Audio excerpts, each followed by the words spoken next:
night. Are you serious right now? Namaste. Wow. Namaste. So I figured that tonight, because the gentlemen think the ladies with their hair bonnets Wow. and head ties to bed look Okay. amazing. So we just thought we would embrace You would head get bonnet. the head tops, the bodies and shit. We just the head wrap, the bonnet. Gentlemen, don't we look great? Yeah, don't we feel like look sexy, don't we? You back with you, bro.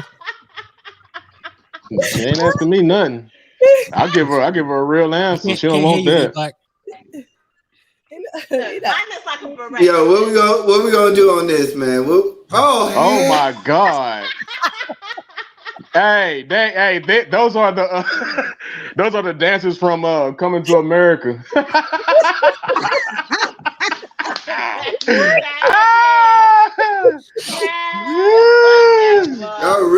Y'all really trying to go with the female audience. I see. Y'all really going for guys. Like you said your wife can wear one. It's not sexy to you, okay? That's what you said, okay? Right, trust me, my erectile level is definitely is not good right now. Yeah, that came out of your mouth, okay? That's not come out of my mouth. You said your wife ain't sexy with a scarf on her head. Mm-hmm. You can't do nothing with wife when she got that bonnet on, child. Yeah, you come off. It's a turn. I think we're cute with the bonnet, without the bonnet. It doesn't matter. Women are cute. Man, look, hey. So when y'all gonna take that off, man, so we can have some serious conversation. Shanita over there looking like Miss Cleo.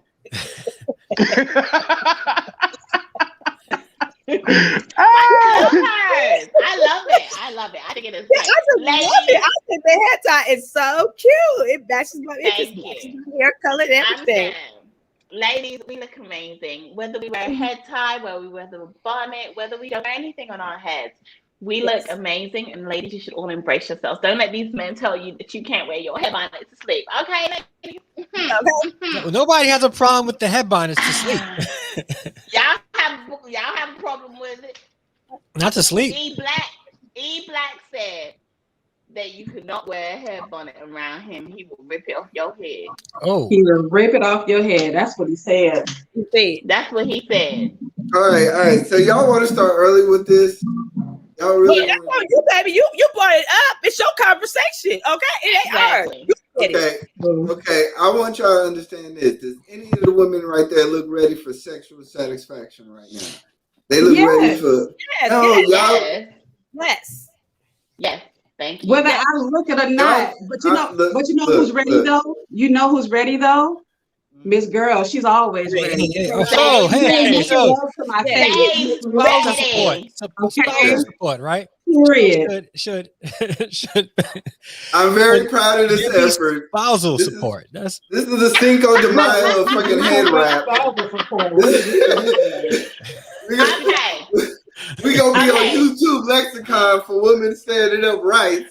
Head bonnets. Goddamn, what are we? Women will be standing up for all rights. Okay, so now I'm really hot, so I'll take this one off. Take mine out. I'm gonna wear mine. All messages by this channel are not reflective of the producer. Hey, it's okay, Shanita. You look better with it on. Okay, so you good. Okay. Anyway, welcome to the live, everybody. How is everyone doing? We just wanted to stand up for women's rights today, and just to let every woman know that you are beautiful, whether you wear a head bonnet, a head tie, or not. I have a question. Why are you saying it like there's laws against you wearing a hair bonnet? Like we're standing up for women's rights to wear hair bonnets. What kind of what is that? Because you have men tell us what we can wear about our hair when we want our hair to look like when we go to bed. And telling us that we ain't sexy with a head bonnet on, like we just automatically. You're not. My question is the whole rights thing. I want to stand up for women's rights. If you expect me to ask your woman and you say, baby, look, I'm trying to keep my hair right while we doing it. Can we kick out with my head bonnet on? Is that okay with you? And he gonna say it's just fine with me, baby. Okay. We ain't trying to mess up the hair. Because if his focus was on the right thing, he would be looking at my damn head. Thank you. It is a non-factor. I got y'all. Mm-hmm. tonight. What? Y'all. Mm-hmm. Okay. Oh, whatever. Okay. Okay. So let's get to the chat. So today we are talking about spousal support because this was a big argument this week. So we figured we'd bring it to Battle of the Sexes. Spousal Wait, support. but I'm sorry. Where's Neek at? We need Neek here. We sure do. Neek said pool. Neek is minding her business. If you check the chat like everybody else do, you see where she at. Hold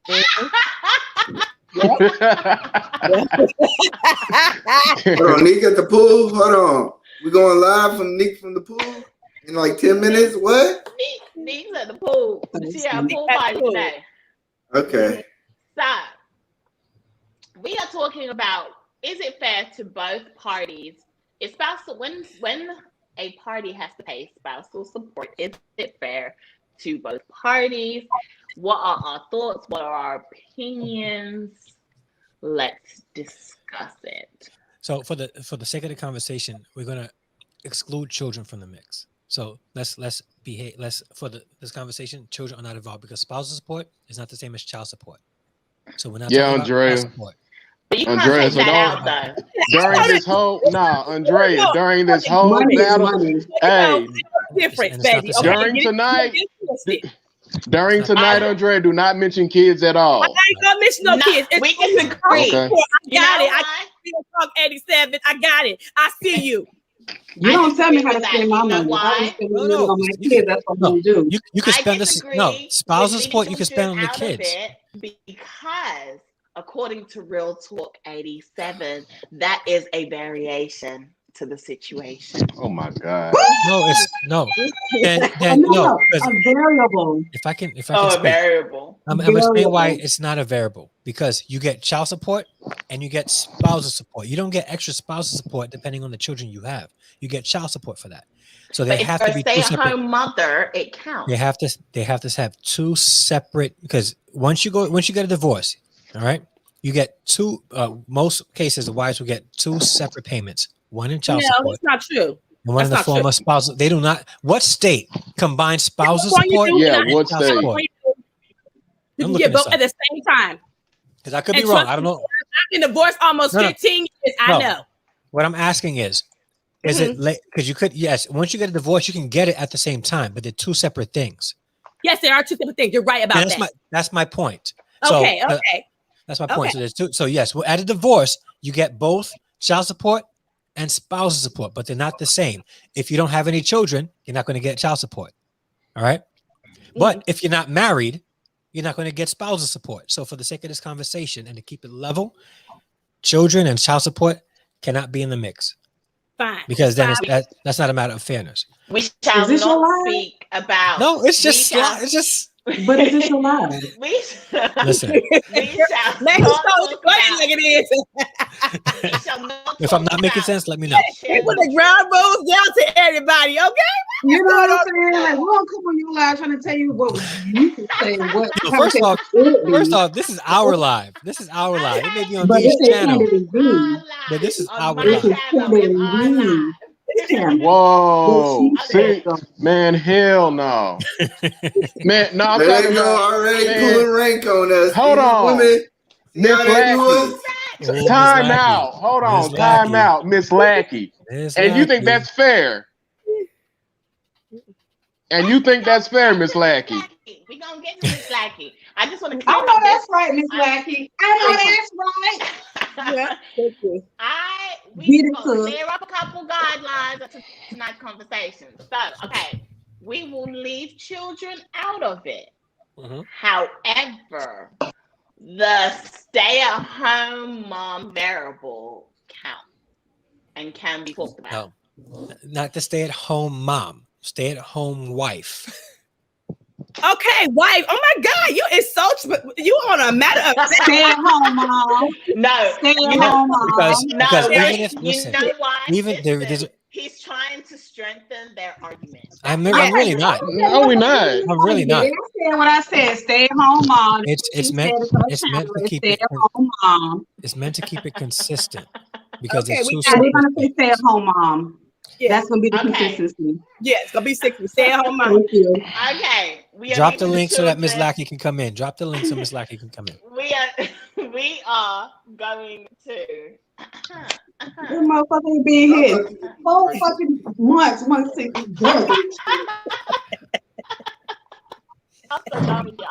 I already got a headache, and we ain't even started. Having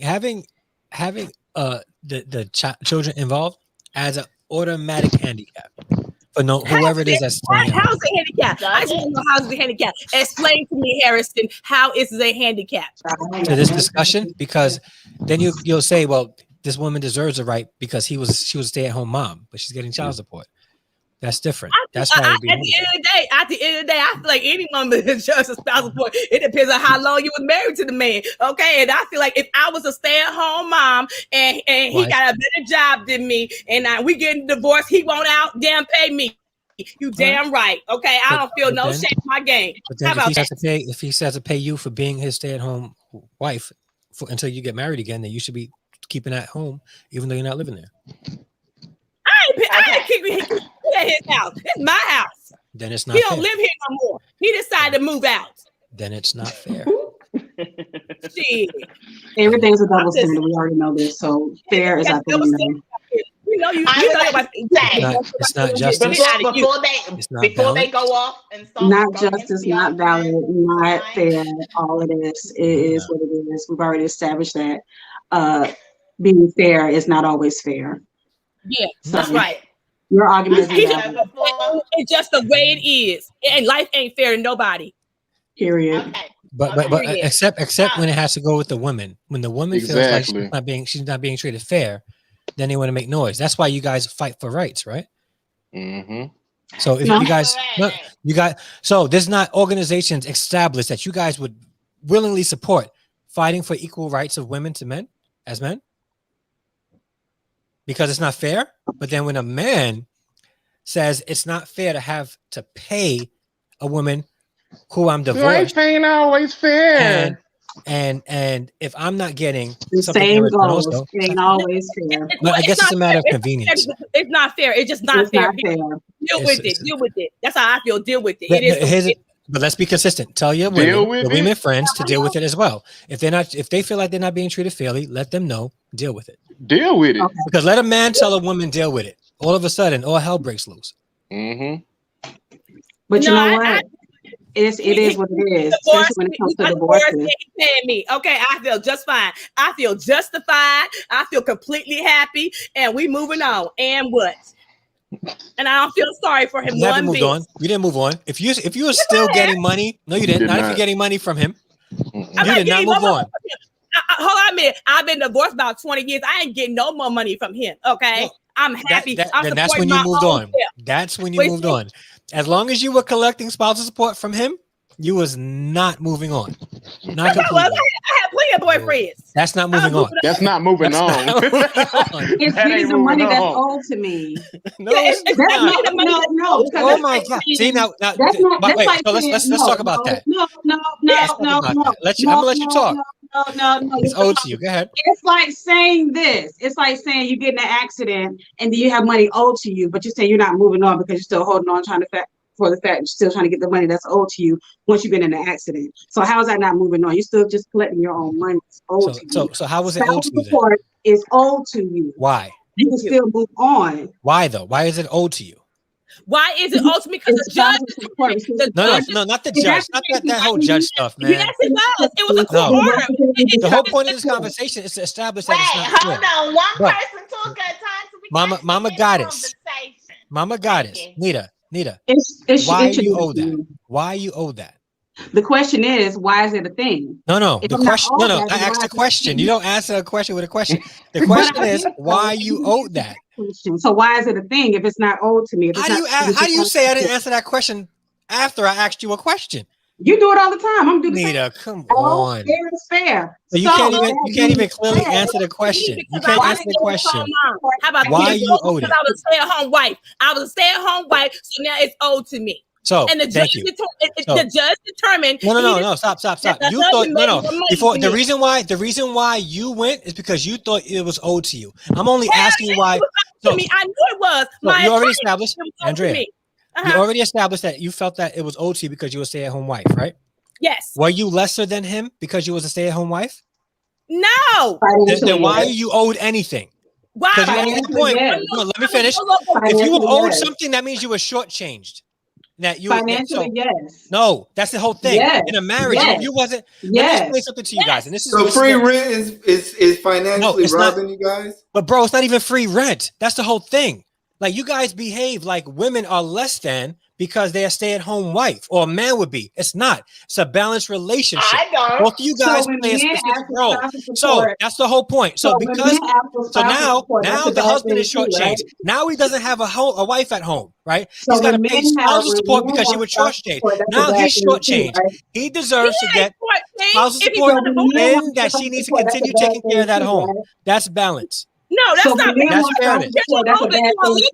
Don't expect money. Y'all be at home with the AC at 68 degrees. If you collect any money of spousal support, without looking to give back what you have already given in the relationship, you're saying that your role was lesser than, you were shortchanged, and you deserve this. You owe it. So by your own admission, you were less than because you were a stay-at-home wife. So when men want spousal support, that's a bad thing too, right? Yeah, I don't do that whole spousal support thing. It's stupid. Like if you guys want to divorce, then men and women want spousal. So if that's the case, it's a bad thing. Then it's a bad thing because men feel shortchanged too, right? Because they weren't working and the wife was. No, first off, if the man has to pay spousal support and he doesn't get any kind of like services, like she continues to take care of the home, he's getting shortchanged. Period. Because they both. Ain't nobody doing that. Yes, ain't nobody doing that, Harrison. Ain't absolutely not. You're right. Because in a marriage, whoever's working, right, right, whoever's working is bringing funds in the home so that the home is being taken care of. While he's working, whoever's at home, whether it's a man or a woman, right, while they're home, they're doing their part in the relationship, in the marriage, equally, right. Because they are keeping the home. What we tend to do is we elevate money as if it's God in every single relationship. So now, because the person who's making the money is of value in that relationship, and it shouldn't be that way. According to y'all, well, according to the law, because there's laws around here. Let's keep it 100, okay? According to the law, okay, the state of California, it said I should get spousal support because I was a stay-home wife. Okay, so all laws correct, like all laws right. I don't give a damn if they correct. Just because it's legal does not mean it's right. You feel that something about the law change. The fact is, okay, the fact is. Here you go, Miss Lackey. There you go, Miss Lackey. You know what? That cup don't mean nothing to me, real. Here you go. Whatever, Here you bro. go, I ain't got time for it. I got plenty of them cups. Listen. I'm sorry, y'all. I got a phone call right when I was trying to get on, but I hope y'all still talking about the same thing. I'm not trying to interrupt nobody or nothing. Yes, we are. But I got reels. When Real said that's messed up, Miss Lackey, that's what made me want to come up here. Yeah, that's what made me want to come up here. Because I'm gonna tell you right now, and me and Andrea used to talk about this back in the day anyway, because we sort of got the same situation. But I'm gonna tell you something, and this is for you, Real, and you too, Dre. And you too, Black, if you want to get in on it too. Let me tell y'all something. In my case, spousal support is fair and it is right. If I don't, if I recall, me and that nigga, we built this house together. And he the one chose. We've been married 18 years. He the one chose because somebody paid him a drop of attention at his new job. He the one decided to go out and cheat. Now, me, myself, I don't get on here and tell my business. But in this case, I'm going to tell my business today. Now, I'm on disability now. I worked at AT&T for 15 years, and I'm on disability. It's a deeper reason why I'm on disability. I'm all good now, but I'll get to that. That's another live. But let me tell you something. What was I supposed to do when he walks out and I'm on disability? How was I going to pay my mortgage? How was I going to continue to live? Because that money, my disability money, it was paid. I had a car payment of $459. That was my truck. I got it paid out. I had utilities. I had all of that stuff. And you think I was gonna let him walk around here and spend money on another it? No, I was not. That money belongs here. He helped me to build this house. we made these bills together. So therefore, he should take care of the mortgage. And he had 8 years. He don't pay 4 years. He got 4 left. Miss Lackey. Now I'm in my doggone feelings. What's up, bro? No, Miss Lackey. Damn.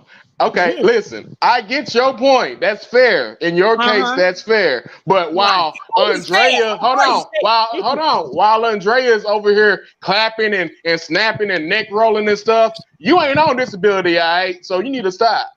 I never said I was on disability. You was the laws of California and then come and holler at me.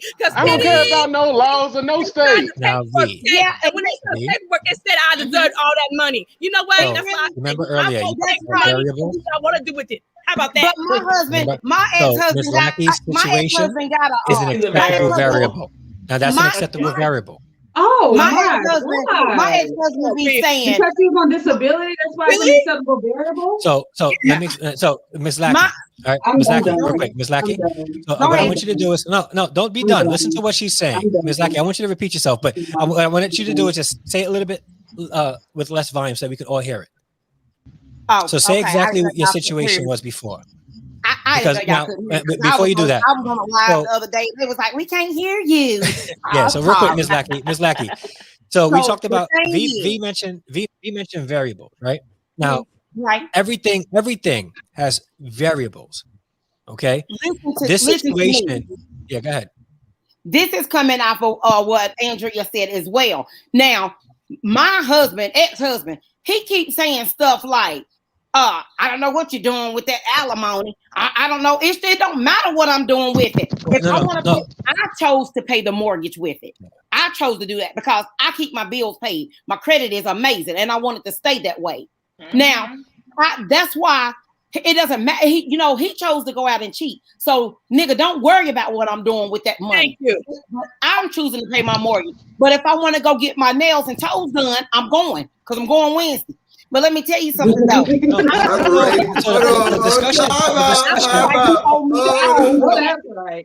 owed me all that. And that's why when y'all see me, I keep my hair done. I keep this stuff done because he owed it to me. That nigga put me through some stuff now, and I ain't got time for it, and I would never want him back.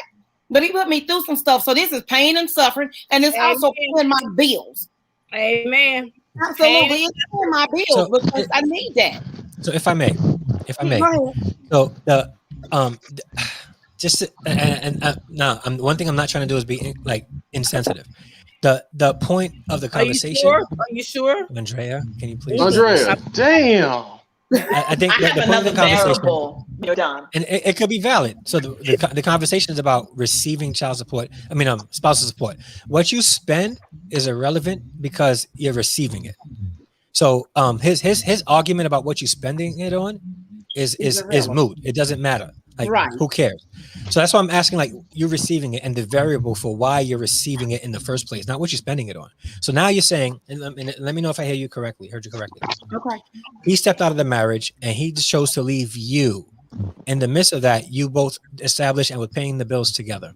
Absolutely. As you paying the bills together. Now, mind you, we wasn't planning on getting caught either. Okay. So you were paying the bills together. Did he chose to leave, right? Well, he was embarrassed. He actually didn't take nothing when he went to work, and I called him at work and told him he was busted. He didn't come back, so that was embarrassment. Okay, so he looked like an idiot, and he paying. But ultimately, he decided not to go back. So ultimately, he left, knowing that you guys were paying the bills together, right? All right, and you weren't doing that well, physically at least, with health wise. So you had to like receive disability, right? And he knew that, and he knew that I couldn't make it. So that's a variable where if he leaves under those conditions, it's only right as a man, outside of the court. Period. I'm gonna say this: outside of the court, as a man willing to do that, the least he should do is help you in that area. That's right. So that's a variable that's different. So the title was, is it fair? And the reason why I said, yes, it's fair. And I said, especially in my case. And then I wrote V and I said, it's paying my mortgage. But I guess Real didn't know what I was going through before I got up here. And that's why he was. Yeah, Miss Lackey. But my thing is, we don't know what a lot of people are going through. You don't know a lot of people. That's not for her to tell you. is awfully funny to me. This is awfully funny to me because what makes her situation better than anybody else's situation? It's not a matter of it being better. Why do you guys use?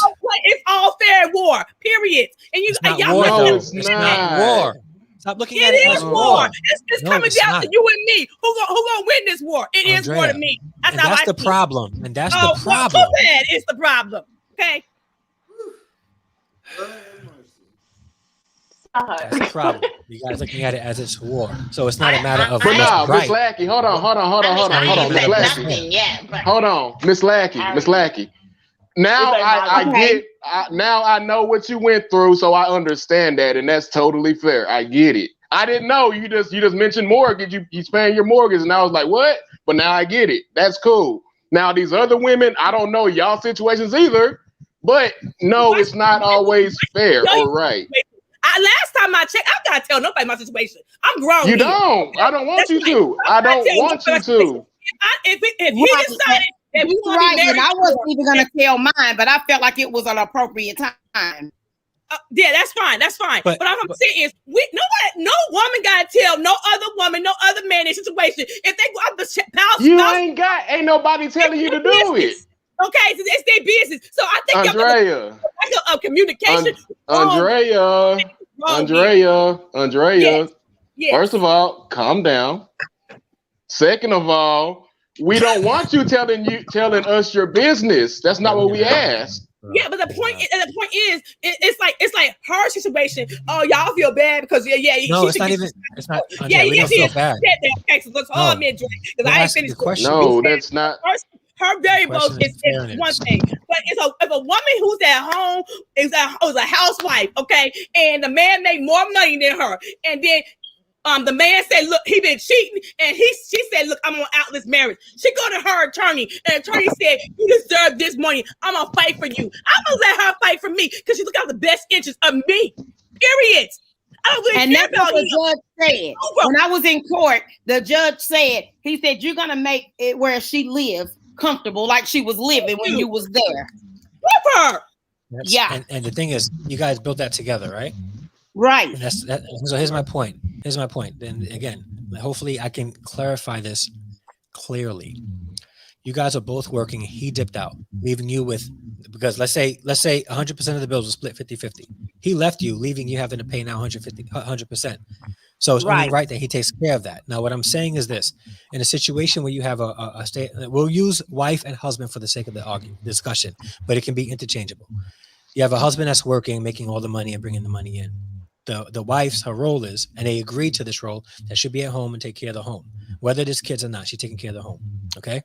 Right. If both roles, neither one is higher than the other. Okay, both are equally dependent on one another to fulfill each other's role so that the house, the family can function. So now, if they get a divorce, right? She gets spousal support, right? Because they get a divorce, because she was a stay-at-home mom, right? Because she was dependent on that money. He was also equally dependent on her to maintain the house. Is it fair that she gets that spousal support and he's still fulfilling his role at the divorce, but she's not fulfilling her role at the divorce by keeping the home? Oh, I still cook and clean and keep everything right. But even if you're divorced, even if you're divorced. No, I'm not. Yeah, I just got divorced last year. He walked out in 2016. Okay, no, so I mean, my thing is this: if my ex-husband, when he wanted his clothes ironed, he had to pay me $200. This ain't for free no more. You got to pay. Get it. The child support, the spousal support though, is him paying for it though. No, I need more money than that. You got all these damn clothes. I got to iron for you. I need you to pay me $200. What the fuck? Yes, and he did it too. Okay. Okay. Oh boy. Well, I guess by the empty faces that we can't see, I guess they all in agreement to this. I'm not, unless y'all gonna come out with some Bob Marley hats, which y'all like. Is that all y'all got really? Just I earn. Do what now? Is that all y'all got? Is I earn? I ain't earning nothing. I ain't earning nothing. Because that's all I'm hearing. I ain't earning nothing. The thing is, like I said, point okay, so So let me put this in a whole thing. You entered into a business contract, right? What? No, we entered a marriage. We was loving a marriage, which has tax deductions. It has other things that come when a person dies, property exchanges hand. You're not able to do certain things. You're not able to sign up. You're making a business decision, right? So I'm actually, you guys, I'm more on your side than I think you guys believe I am. I think women, if dudes sign up for a marriage and are not protecting their interests, then it's your fault. Yes. And then you need to accept that rate. Mm-hmm. I'm sorry. If I enter into a business transaction, I don't care if I'm 22 years old, I married a love sweetheart of my life. I understand that 22 years old, anything I amass beyond that is going to be basically ripped in half. That is the risk I'm willing to take in this business transaction, much like any other loan on the thing. So if I put it to you like this, if you married a person and you won the lottery for $100 million, you don't think that other person deserves $50 million? Real. I'm gonna give him $40. Ain't that right, Real? You know, wait. You put that post up. What you gonna do with your $40? Oh, wait.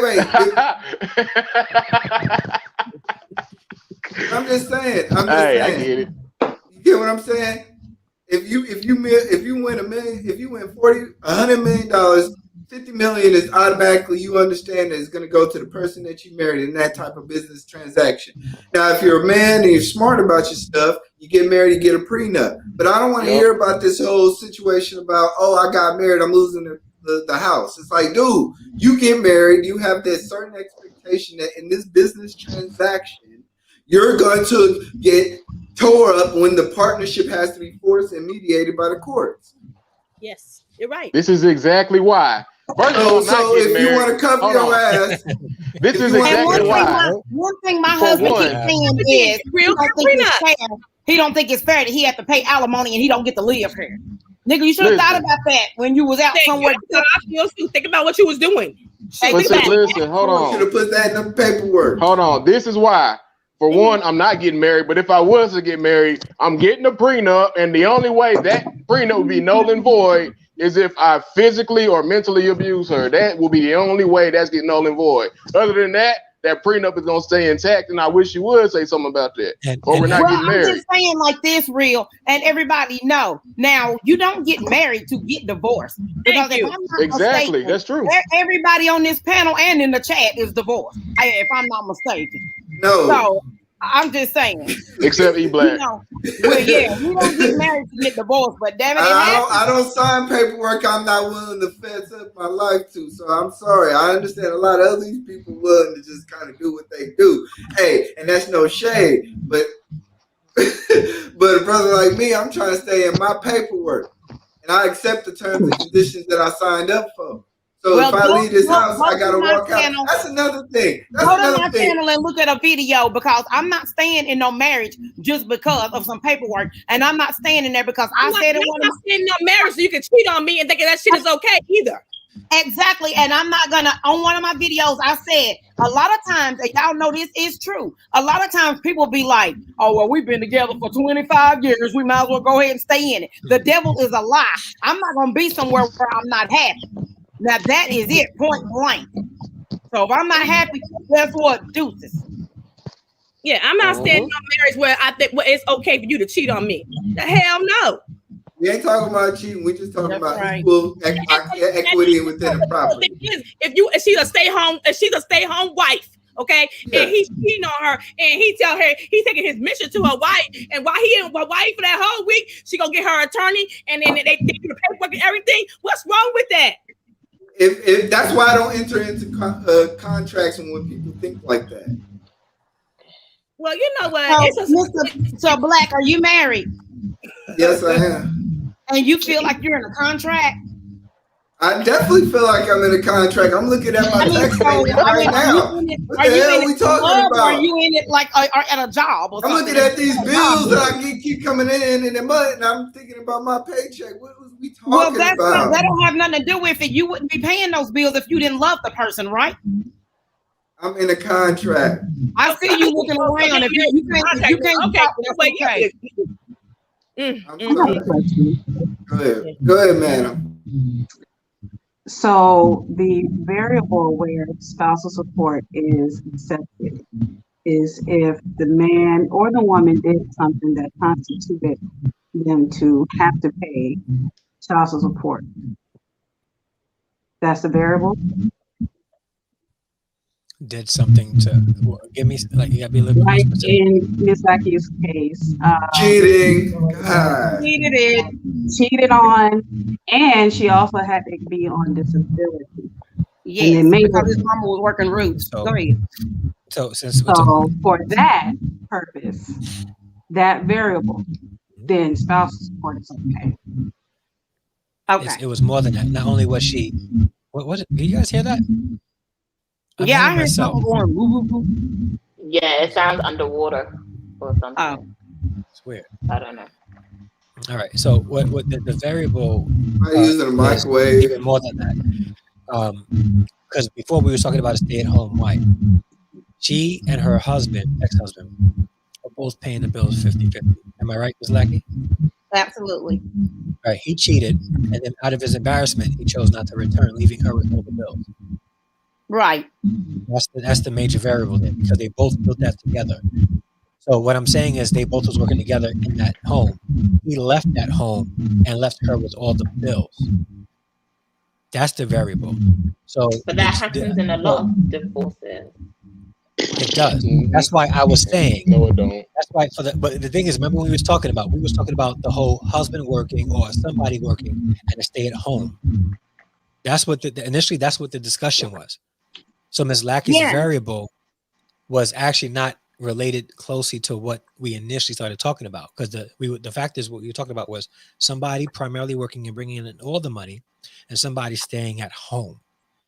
Ms. Lackey's situation is both of them was working, both of them was paying the bills, and he ghosted her. That wasn't necessarily what was established. That was what we were saying in other cases. But okay, my other question is, wait. Can I I'm asking another question. I'm asking another question. Another question. God, Thank you. What are the other? Mute is even better. What are the other? And this goes for any other person who would have an answer to this question, but if you choose to, please unmute your mic and answer. What are the other variables for spousal support? Well, another thing also that makes him look stupid is now he has this thing. Now, we've been separated since 2016. He has this thing where he's going around saying the reason why we separated now is he caught me in the bed with someone. Yeah, I asked him, I said, who did you catch me in the bed with? He said, okay. Well, if he would have caught me in the bed with someone, wouldn't I be paying alimony? He's paying it because they got him for abandonment, illicit sexual behavior. And abandonment, he abandoned me and my daughter while I'm on disability, like I said. And he know that my bill, my money, I have to pay a lot of deductibles. I have to see doctors. I have to pay for medicine. And I use mine to pay utilities and food. His money was basically to pay our $1,000 mortgage. And so therefore, how was I going to pay that? How is he as a father? Oh, my daughter ain't his. And her daddy is a deadbeat too. And so I raised my daughter 26. So she good. She got her own place now. So, but I raised her on my own. But anyway, yeah, he's not, he's a deadbeat daddy and he ain't even got no kids. I don't even know why we're talking about kids, because the kids were going to be left out of it. Okay, we're leaving kids out of it. But that's wait.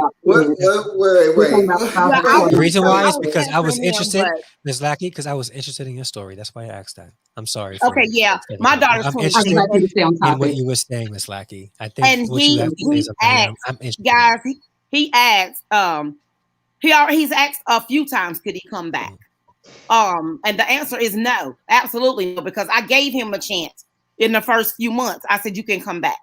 But now I'm glad I didn't, because when I figured out the whole story and I see that it actually saved my life. But still, therefore, I feel like in this case, spousal support is necessary. And he should be liable to pay this mortgage, because like the judge said, you need to let her live the way she was living when you were there. And then, I mean, I got 8 years and he's paid 4 and I got 4 more left because I didn't take him to court until a year later, 2017. So therefore, and then when they told him 7, because he act like he's on something, guys, I'm sorry. But when they yelled out 7 years for him to pay, he jumped up and said 8 years. So that's why I got 8 years. I don't know where that came from, but I thank God for the extra year. Yeah. Yeah, that doesn't sound like he got some. Never mind. Yeah, somebody don't slip something in his drink. drink. Somebody slipped something in this man's drink because I'm telling you, we had an awesome marriage all the way up until the week that he got caught, as I thought. So and it goes direct deposit in my account every month. Okay. Well, I think that's very interesting.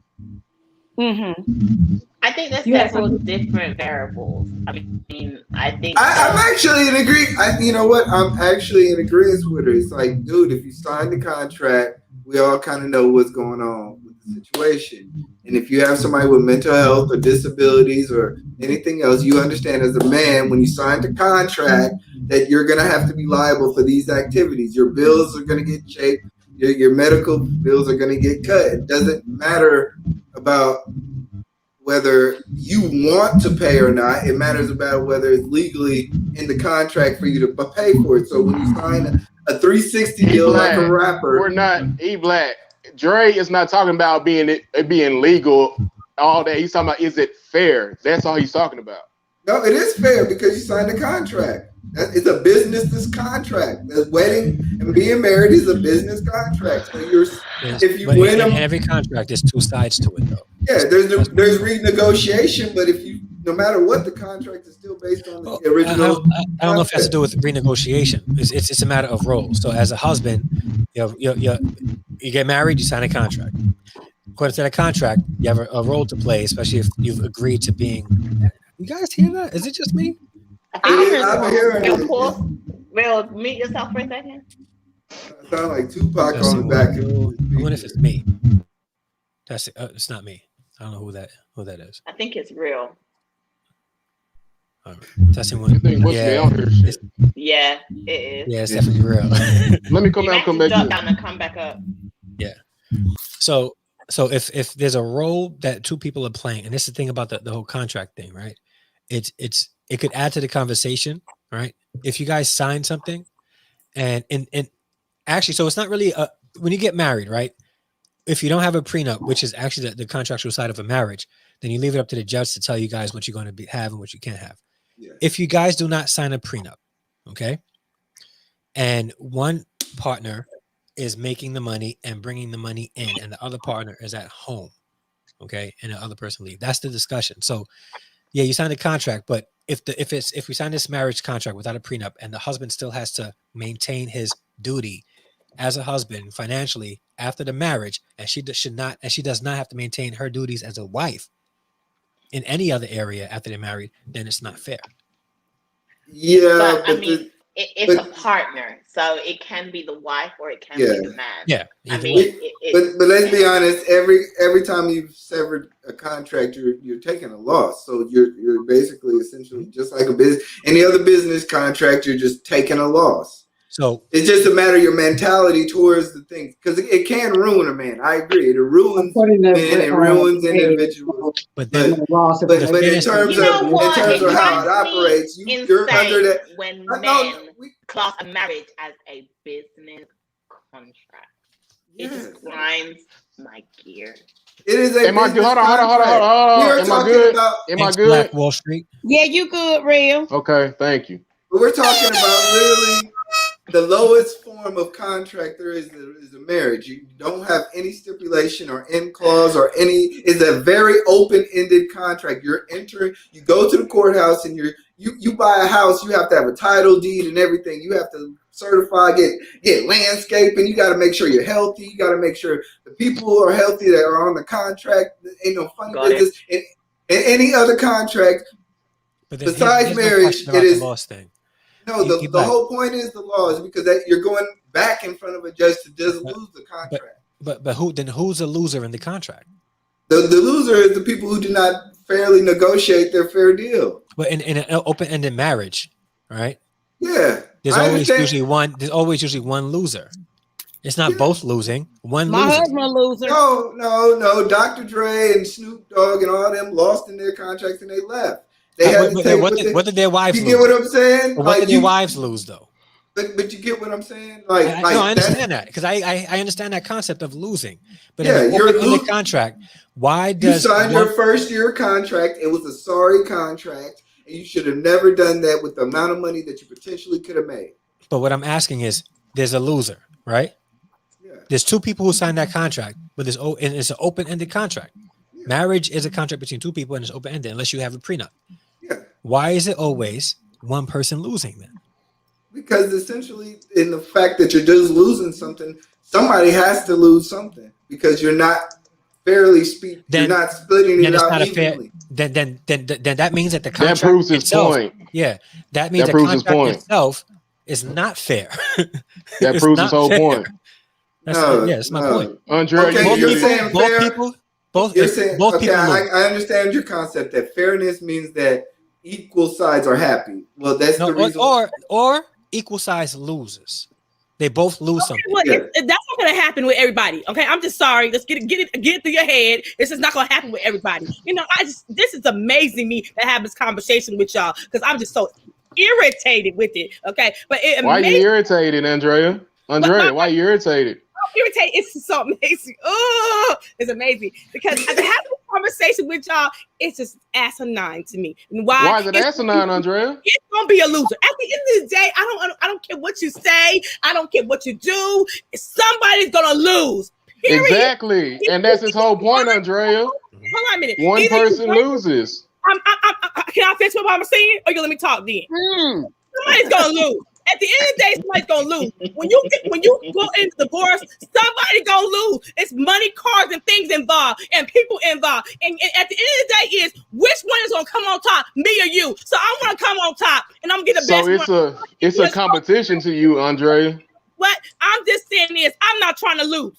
I'm going in to win. Period. If it hurts your feelings, I don't care who it hurts. It's all about me now. That's why black men, that's why when you enter into a marriage, you need to make sure you're dealing with the person that can react like that. And you enter into a contract that is reliable, prenup. I have no prenup. I ain't paying that. I'm not paying for that. Andrea. Hey, Andrea. I'm gonna tell your man, hey, get you a prenup, bro. Get you one real quick. This is not being me stabbing anybody, but this is the reason why marriages have declined, especially in black communities. Oh God, please! It is. It is. It is. Black men are afraid to lose. Not a fair contract. It's not fair. So black men. Life ain't fair. Okay, that's what Mama told me. She's like, life isn't fair. So what? Life isn't fair until it doesn't end up fair for a woman, and then a woman goes fight for their rights, and then they get and spit on the guys and tell the guys, life ain't fair. This is my problem with that. Life ain't fair, and I accept life is not fair. It really ain't fair. But women, if life ain't fair, then it must be not fair all the way around. So Andrea, when something doesn't go your way, guess what? Life ain't fair. You got to accept it. I have accepted that. Real Talk 87. I have no problem with that. Okay. I ain't no agreement. It don't matter to me because I trust and believe. And next time I get married, I'm gonna definitely have me a prenup agreement. I will not lose again. I would hope so. They gonna get you didn't lose the first time. Exactly. That's not true. That's not true. Be married again. I did lose. Yes, I got the alimony, but he gave me hell to go get that money. That's not no. Come on, man. At the end of the day, you won. Right? You don't understand. So you know what? You can say what you want to say. Y'all can say how you talk. I don't give a damn. Wait a minute. And not only that, not only the Andrea, the stress that he took me through. Okay, it ain't not enough money he can pay me. Not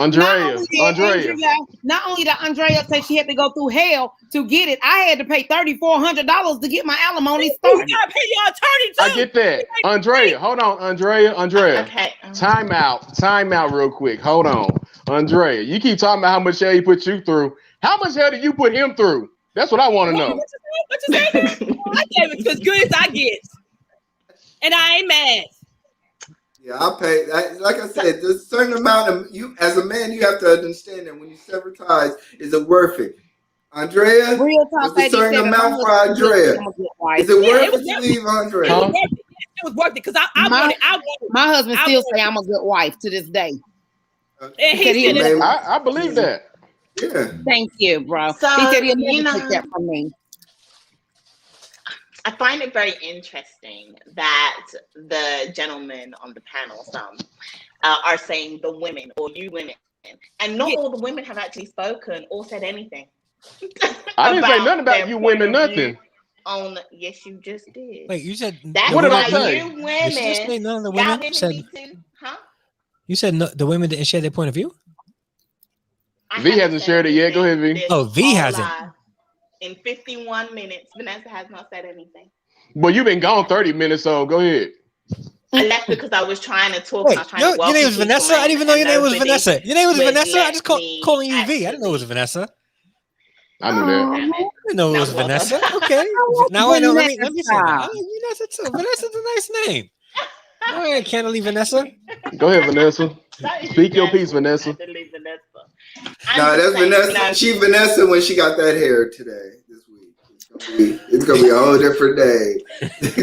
I'm just saying that, first of all, I am a firm believer in prenups. Okay? I believe that you should protect what's yours that will cost if needs be. Okay, whether that is the man or whether that is the woman.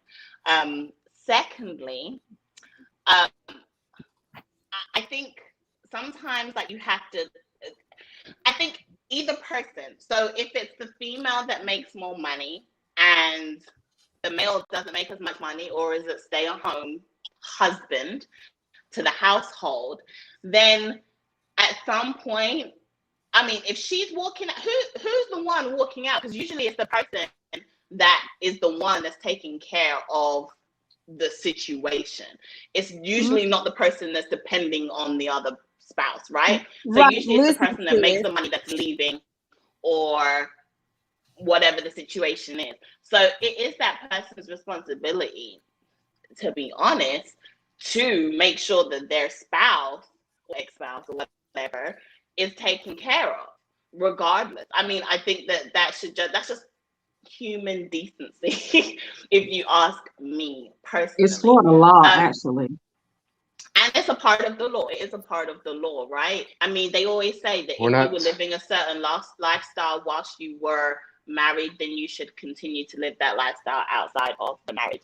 But then at the same time, number one, I think there should be a time limit. Number two, absolutely. I think there should be a time limit on it. I don't think that you should be paying your spouse for forever, because at the end of the day, nah, you can't do that. If she's disabled, she got to have life support for disabledness. It's the whole thing. I said that, Black, and my lawyer said she didn't realize that till after it was over. So I just got 8 years. That's one variable of the whole situation, because I can tell you one variable and you'll be like, oh wow, okay.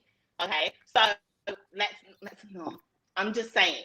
So for instance, right, say somebody moves to another country, okay? Their spouse moves them to another country. They cannot work yet.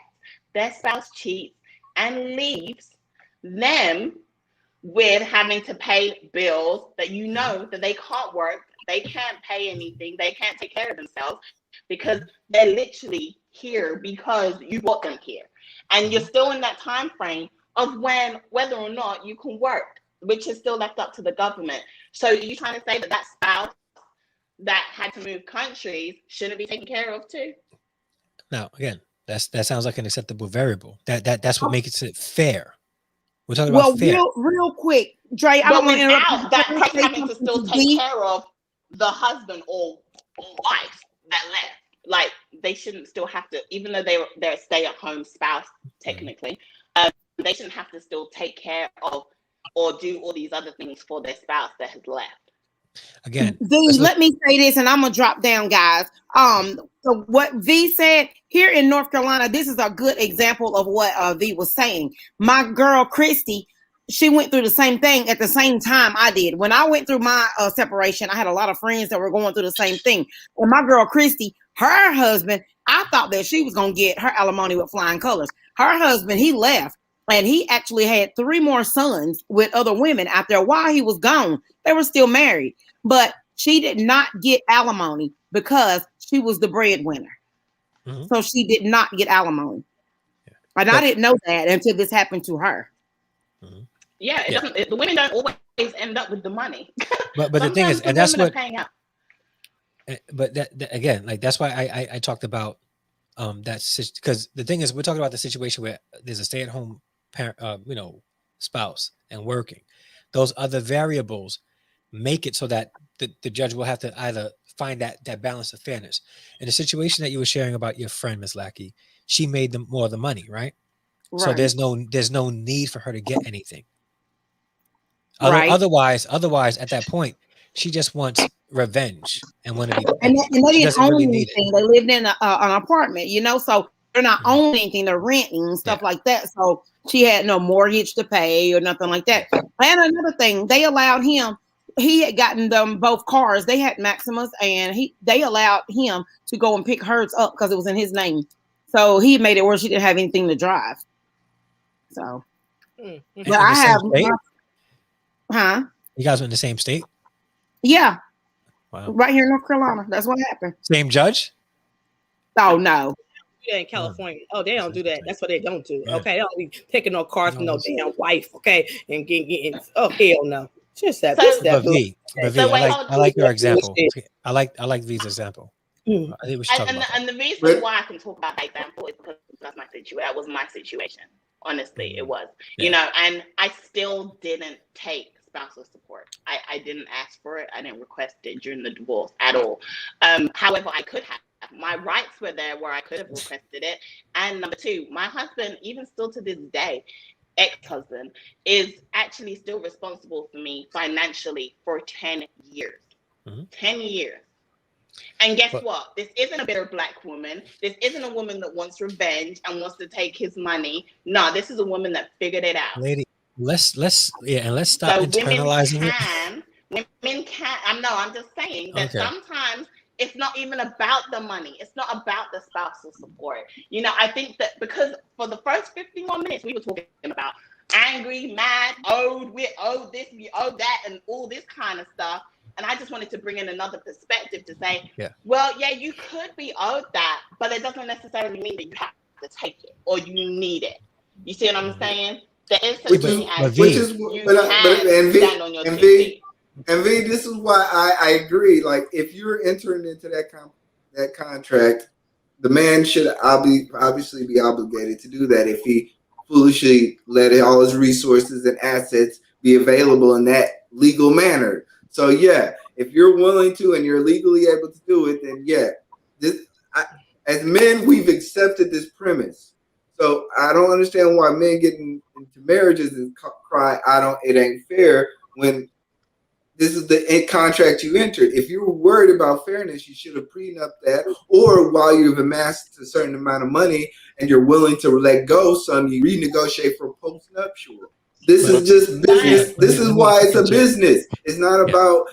It's like I understand the question, but it's like in terms of fairness, I don't care about fairness. If you enter, I sign contracts with cons and cheap furniture stuff, and I know I'm gonna get gypped at the end as long as I don't pay my bill. This is how it is, and you accept life as it is. But we know that's how it is. Like, we all know that that's not the argument. We know how it is. Like, we knew that.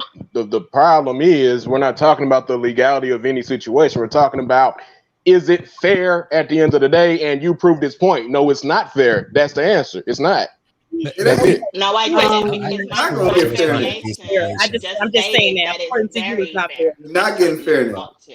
But I was gonna say to Dre, because Dre was about to pinpoint me, but I was gonna say, I think in a situation like that, I think it is fair. I think it's very fair that spousal support is paid. I think it's fair. I think it's fair when, look, if it's the breadwinner that is leaving or has done something in marriage that has broken that marriage, then the breadwinner should have to do something, because usually it's not the other person leaving. Usually it's the breadwinner just leaving. That person's probably trying to figure it out and work it out.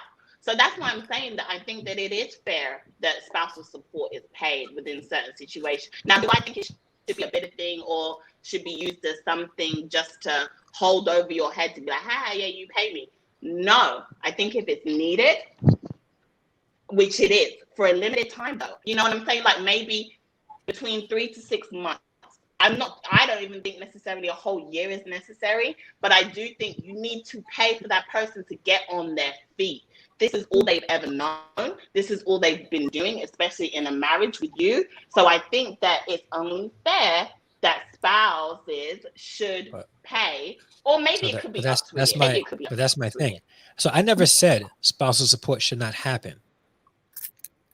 My argument was, if it happens, all right, should we expect there to be a balance where the other person also must still fulfill their duties of the wife or the stay-at-home person? I don't believe that they. No, I don't. You know why? Then it's one-sided and not fair. And you know what, Dre? I don't believe that. The reason why, Dre, I say that I don't believe that that's fair is because I think that a lot of the times, whenever there is a divorce for whatever reason, it's warranted. There's something that has happened within that marriage where the spousal support should be paid, and that person should not be obligated to stick to still taking on the role that they played whilst in that marriage. I don't think that that's right at all. I don't think that that's fair. I'm sorry. Guys. And even though I didn't even mention this, but I was still going to work every day. I knew I had blood clots in my lungs, and I'm on blood thinners for life. And I still went to work every day. My husband is the one that made me quit. He made me quit my job. Me being the wife, I listened. He made me quit my job. I had been there 15 years. I got a good severance package. He made me quit, and he helped my doctor and fill out all these paperwork to get me on disability. And then 2 years later, you go cheat and you get a new job and you find somebody on there and you leave and you think that you don't have to pay anything. When you know what I'm going through, you know that I had went a whole year without working, waiting on the disability. When you just up and leave, that's not fair. The variables is important. That's the whole thing. Like your situation, right? Is really messed up, and he left you out there. Vee, your ex-husband brought you to a whole nother country and left you out there. That's a variable that's acceptable. Okay, that's what makes it fair. You uprooted your whole life, could not work or do anything, and you're in a whole different country, and you cannot work to earn your keep. Yes, it's his responsibility to make sure that you stay okay until you're able to. And just like with you, Ms. Lackey, the same thing. So that's so what it sounds like is that you guys are only hearing, right, men should not pay spousal support. That's not my issue. That's not my issue. Okay. Right. I'm only concerned about fairness. So that's why the question I was asking is, if now if you talk about variables and he kept cheating, right? Then we can have that discussion and break that down. But what I'm saying is, if we have a person who's working, right, and making all the money, and there's a person at home and they keep the home, my point is both are equally dependent on one another to help support the family in the home. So if one person expects to receive money because that person that they're divorcing is the breadwinner, then that's without variables. Now after this we could discuss the variables. If this person expects to receive payment or some kind of compensation because they stayed home, which would be right, then they should also expect for the judge to say, since you're still receiving benefits of a wife, you need to also let him receive benefits as a husband, and you make sure you continue to keep that home.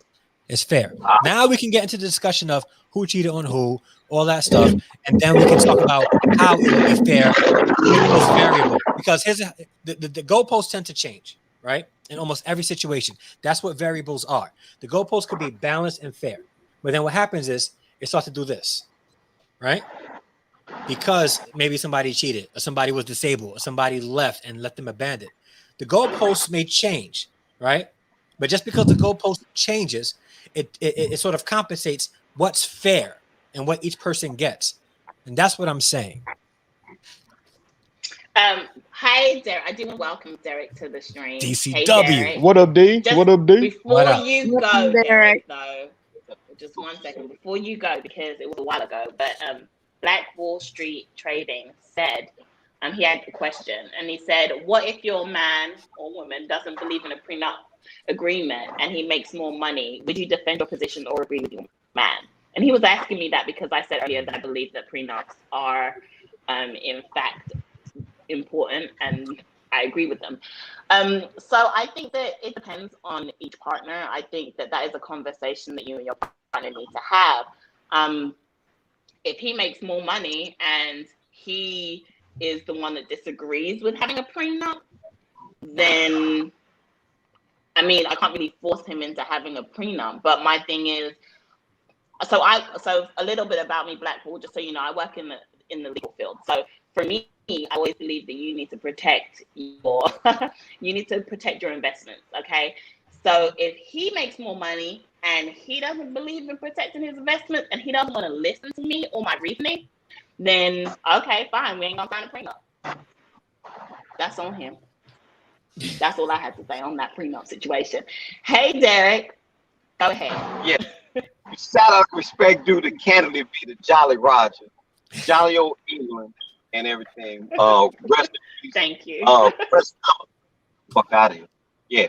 Anyway, salute to your panelists, Harrison Family Blogs, E Black, Mama Goddess, Real Talk 87, Miss Lack, and of course, the California panelists, Andrea Lynch, Mama Goddess, salute to you. Yeah, for myself, I've never been married. It's my understanding that in America, it's about 60 to 65% of all marriages in this country end in divorce. That's my understanding. And I think that if you're smart, you want to protect everything that you have. And I don't blame a woman for wanting a prenup, and I don't blame a man for wanting a prenup. I think you need to protect what you have. Love is where you find it. But the fact of the matter is that people change. And when they change, they may want to change up their financial status as well. And so for that reason, you need to tell folks like, look here, man. Look, man, fuck out of here. Look, I love you still. And that's that. Now you do what you do after that. I mean, it's really, to me, it's as simple as a nose on your face. It's as simple as a nose on your face. The fact is people change up, and you want to make sure that you guard yourself. Life and boxing is a contact sport. Protect yourself at all times. There's nothing wrong with that. And anybody that says different, they're a liar. They just a flat out liar. And that's pretty much all I wanted to say. Again, I've never been married. I got proposed to back in 1987. Wait, you got proposed to? I'm sorry, Everyone just went, wait, what? Yes, he said that. Yes, he said that several times before. He's been proposed to. Yeah. I said no because I knew I was going to cheat. I'm glad I did. But the fact remains is that you want to protect your investment. You can love somebody as much as you want. But when they change up, lights out.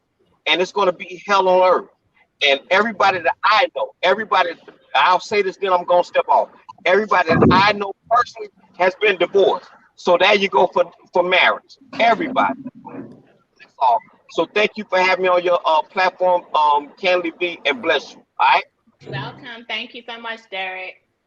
All right, Derek, though, I think that honestly, those types of conversations need to be had when you are happy and things aren't going wrong. Because you usually can come up with a good agreement that both parties are usually happy with. So I agree that, it should happen whilst you guys are happy and in love and not arguing and in court. And you should know the type of person that you're with. Like if you're dating somebody like Vee or Andrea, I would know that half of my income is going to leave if I do not properly secure myself.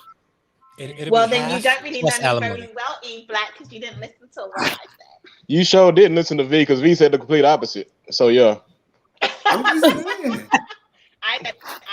I didn't take a dime. I know you did not take a dime. I understand, but you could have.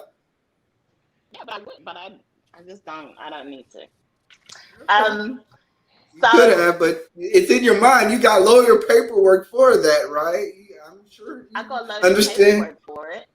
There's a number that you know that you could get, right?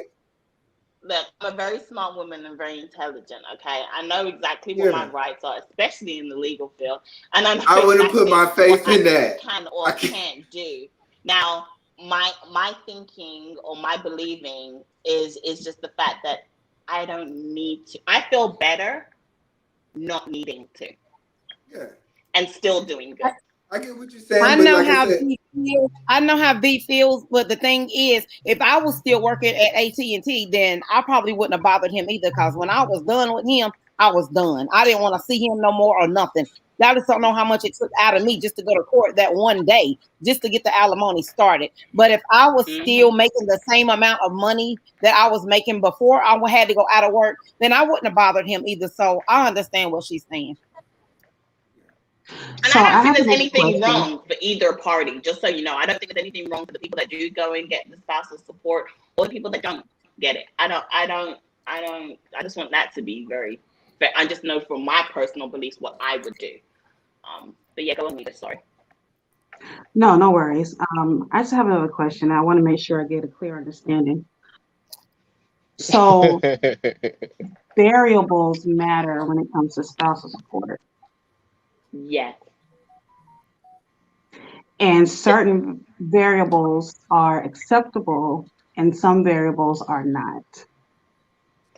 Oh my God. I think I know where you're going with this. So I think, so what I'm going to answer to you though, Nita, just before you finish, is that majority, and this is what I wanted to say to the men earlier as well, is that majority of divorces have variables.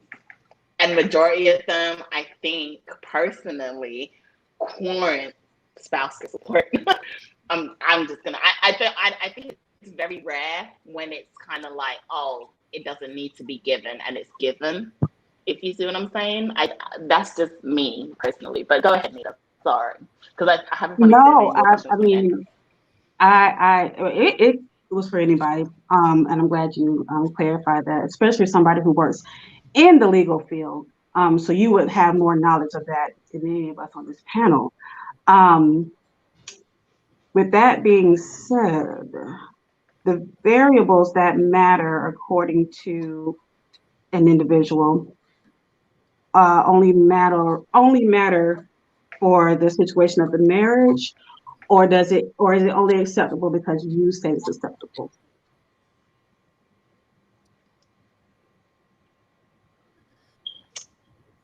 I would definitely say that, beyond the normal negotiations, I would also say, you know what, we're gonna both have to take losses. I always go back, like I said, I always go back to the lottery ticket thing. How much would you give if each person the lottery ticket? And if you can come to a reasonable, she only getting $40. Yeah, that's all she getting, Miss Lackey. But I mean, if you guys can come to a mediating number, if somebody says 65%, somebody says 35%, you guys come to that number. That's kind of like my feeling on that. It's just, well, I think what I'm trying to get at is, what are the variables that matter when it comes to spousal support? Ain't no variables. I think what you mean is which variables don't matter. Either or. Because what I've heard here tonight is that, oh, okay, well, that's fine. That's okay to get spousal support that way. But if you were talking about getting spousal support this way, then that is unacceptable. So I just want to know, like, if I, choose to get married again or whatever, and we get a divorce, not saying that's going to happen, but it's taking conversation. So we're talking about only spousal support and not child support. What are the variables that matter? Or what are the variables that don't matter? Again, rent doesn't really matter that much. And wait, I'm going to add this too. I'm a stay-at-home wife. He makes more money than me now. Again, my question was about fairness, not about receiving or not receiving spousal support. Okay. That's not what I asked you. So, but you're asking a question that like the variables as far as how it's received is it changes. So you're asking a question that's as general as the answer you're going to get.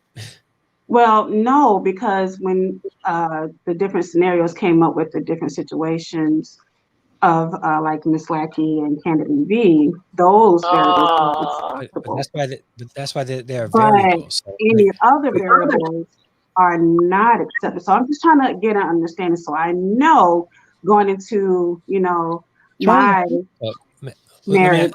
Variables. What variables does is determine and changes the goalpost, as I said before.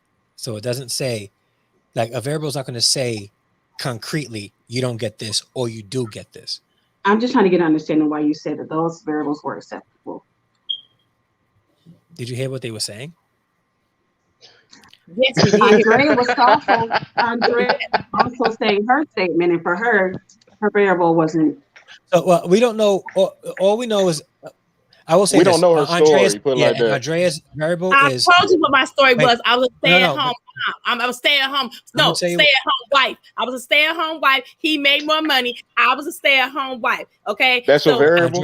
But here's the thing. Andrea's mission was to win, and she admitted that. So I'm not putting anything in your mouth, Andrea. Let me know if I'm wrong. You did say this, that you wanted to win. Yes. What you think I'm going to court for here? I want to win. Okay. Ms. Lackey.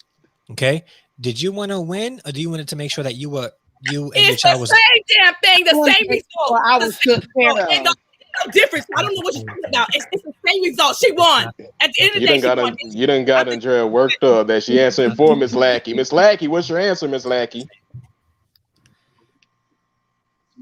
Jeez, Andrea. And that's the thing. So variables will change the goalposts. And it may determine how much or how little or how even it may be. So the variable is okay if Miss Lackey was going in it to win.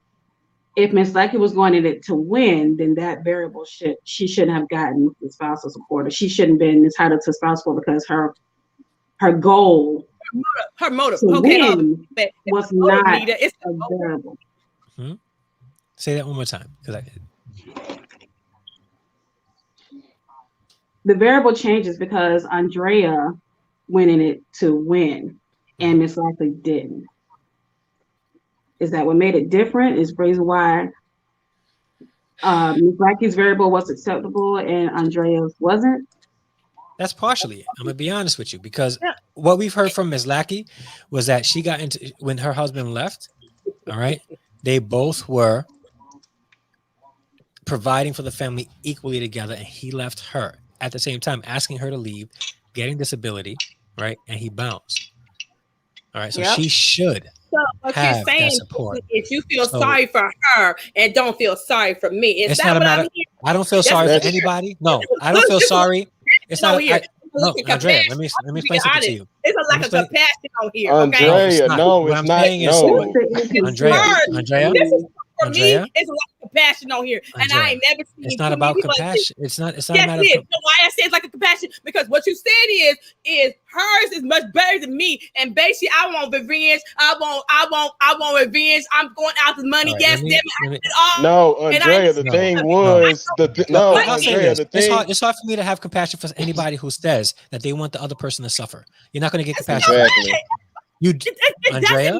Did you feel like somebody's gonna lose and somebody's gonna win? Andrea, that's where the compassion ends. Hold on, wait.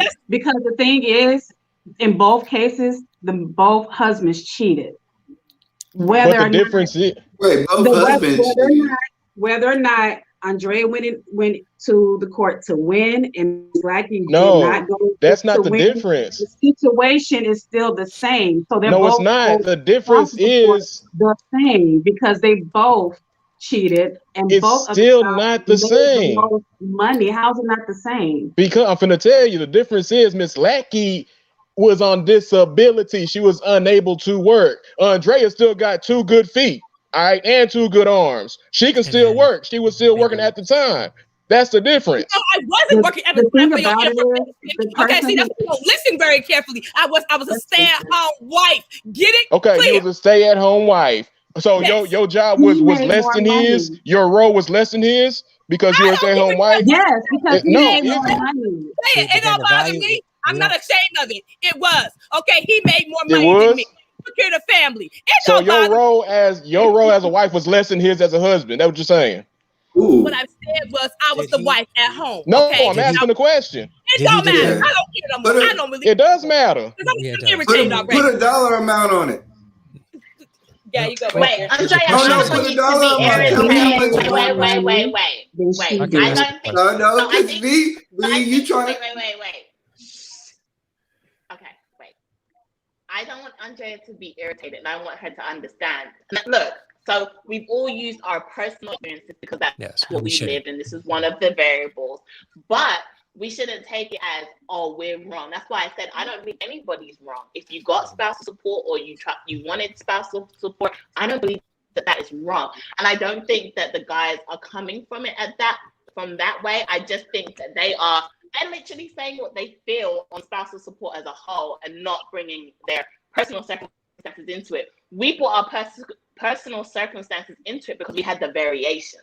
There are different variations to different situations. And I'll say it again, Vee. I'll say it again for you, Vee. I don't care if I don't care if it's Dr. Dre, Ice Cube. I don't give a damn. Hold on, Andrea. Okay, Andrea. Hold on, Andrea. Hold on,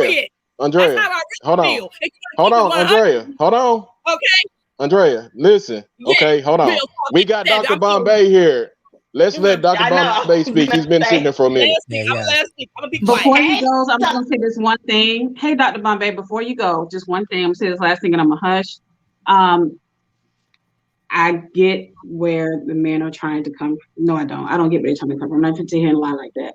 My thing is, I was just using you guys' stories as examples as to the reasoning why certain variables are accepted according to the man on the panel. That was my only. That's my only understanding I'm trying to get. And I also see now that it's just going to be a general answer because it was a general conversation. And it is what it is. I'm done with it. Hey, Mr. Bombay, how are you? Thank you, Cleveland. Good night. Hey, Dr. Bombay.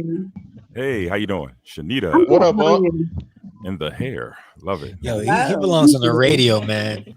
So, and please forgive me if I repeat anything that was said earlier, because I just got here. Spousal support. I'm gonna start right at the top, and I'll be very brief with each point so I can catch up. Spousal support definitely necessary. It is something that's done on a case-by-case basis. So, there are some variables to consider. For instance, upon separation, I'm not really interested in why the divorce took place. And actually, hold on, I'm getting ahead of myself. All right, so upon separation, what are the status of the two individuals involved? If it's a housewife, she's been a homemaker for 15 years. She's still rearing teenage and preteen children. Then, if there's a split and he's the sole supporter, she's going to need child support. She's going to need spousal support. All right, because that's going to take a drastic life adjustment to rearrange things. Number two, as far as the children and the support is concerned, would depend also on the custody. If it's a 50-50 split, that's more so for a woman that is working. Okay, so we already established upon split, if the woman is the homemaker or a housewife or is not working, and another thing too, if you met her and she was not working for some reason and you told her, for instance, to put her career on hold and let's raise a family, you're going to be supporting her probably, I would say, in all fairness, an equal number of years after the marriage for the time that the marriage was. So if you were married 10 years and you told her to put her career on hold, then you should offer her 10 years worth of support after the marriage. If it's the case where she's a career woman, you're a career woman, career man, if you separate division of assets down the middle, if you're making more money than her, now this starts to get a little tricky. Okay, no children. You make way more money than her. She's accustomed to a certain lifestyle. I don't know. I don't know if I would base anything on that. Like, for instance, you're making 100,000, she's making 60, so you have to give her 15. I don't necessarily believe that. If there are children involved and the children are accustomed to that lifestyle, i.e., they're in private school, they're used to being a certain way, you're gonna probably most likely have to come out of pocket, and you should. All right. I had a friend that was like that. You know, her husband was a dental surgeon or something. And the only thing is she complained. He maintained a lifestyle. She didn't want it. He said, he has this in this damn mansion, and it takes me like 4 days to clean it because I can't afford a maid like we used to. So sometimes that can be a gift and a curse. If you are separating, I don't think it's the circumstances matter. It should not be, well, he cheated on me, so because of that, he needs to get punished. You know, so he should pay me more because he ruined it. I think marriages end for a myriad of reasons, and so it doesn't really matter why. You know, that shouldn't really affect the monetary outcome. You know, in my own personal feelings, my fantasy is I think divorce should be illegal. I think it should be once you get together, you should get stuck by law, and you can't separate for life. The devil is a lie. Make it work. No. Make it work. So No. yeah, certain countries have very Dr. good Bombay. adult divorce rate. And some countries don't allow, like for instance, Islamic countries, you know, and some when there's a divorce, the woman pretty much goes back home and spends the rest of her life. See, Dr. Bombay. Yeah. I'm on the opposite side of you. You think divorce should be illegal? I think marriage should be illegal. Period. I think just me. I think marriage should. I think marriage should have to be sanctioned. I think it should be like mandatory counseling. It should be a psychological evaluation. It should be a lot of things involved, because ultimately their children are going to come and children are going to be affected by the marriage. So I think people should put a lot more thought into that, and it should be. Now we don't want the state to start getting involved in our love affair, so that's walking a thin line for me to say that. But there was one thing I was going to say, but I forgot in closing. Oh man, it'll come back to me hopefully. But You made a lot of great points. Oh, cool. Yeah. So nowadays, but the thing is with these millennials, they aren't getting married, they aren't having babies, so they won't be having these discussions, you know, and who knows, the world will probably be depopulated by the time they get off the game systems and figure out what they want to do. So, but it's really interesting though, having this conversation, and I was listening in the whole time, so I got to hear everybody's different scenarios and situations, and it really is messed up, you know, when you sacrifice a career or something like that. And personally, I think if you can prove that in court that you did indeed you became a housewife, you had to give something up, and they caused that, I think pretty much, they should definitely have to compensate you for that. You know? Yes. So have you been married before, Dr. Bombay? He's married now. Yeah. I've been down the lane. Yep. Okay. And I was like, I was just wondering that, like, being that you were married, you fully understood without getting married that you had a prenuptial contract, or you were entering into you knew the risk of doing that transaction. In the conversation, I did type into the chat. I did say, as far as prenups are concerned, prenups cover a lot of things more than just division of assets. You know, they cover a lot of other legal issues. Like I've seen cases where, you know, you marry, and I'm not picking on the men, by the way. You happen to marry a guy, and then, you know, one of his baby mamas, you know how they do when they realize, oh, you got a new girlfriend. Usually that's when child support goes up.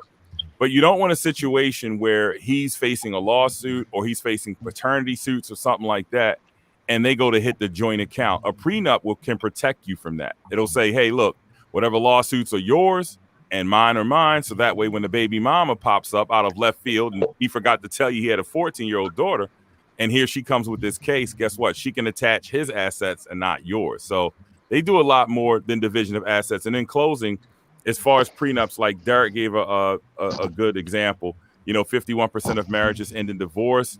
It would probably be a good idea. I know you love each other. No one wants to talk about it, to plan your divorce while you're happy and not when you're miserable and at war with each other, because it gets very ugly. sign your little prenups and your little agreements. Talk about the division of assets, the children, custody. Get it all on paper. Get your lawyer to deal with that. That way, and you say, hey, look, we love each other very much. I'm never going to leave you, so this paper isn't even going to matter. I'll tell you what, when we're 99, we're going to burn it together in the front yard. And guess what? If you happen to have to pull that contract out, it's all set up, and you already know what you need to do. Get your hefty 3-ply bag, your Timberland boots, and your PlayStation, and just hit the front door, and be out. Real. Yeah. That's true. Hey, that's my point too. How you doing? Good. Yeah.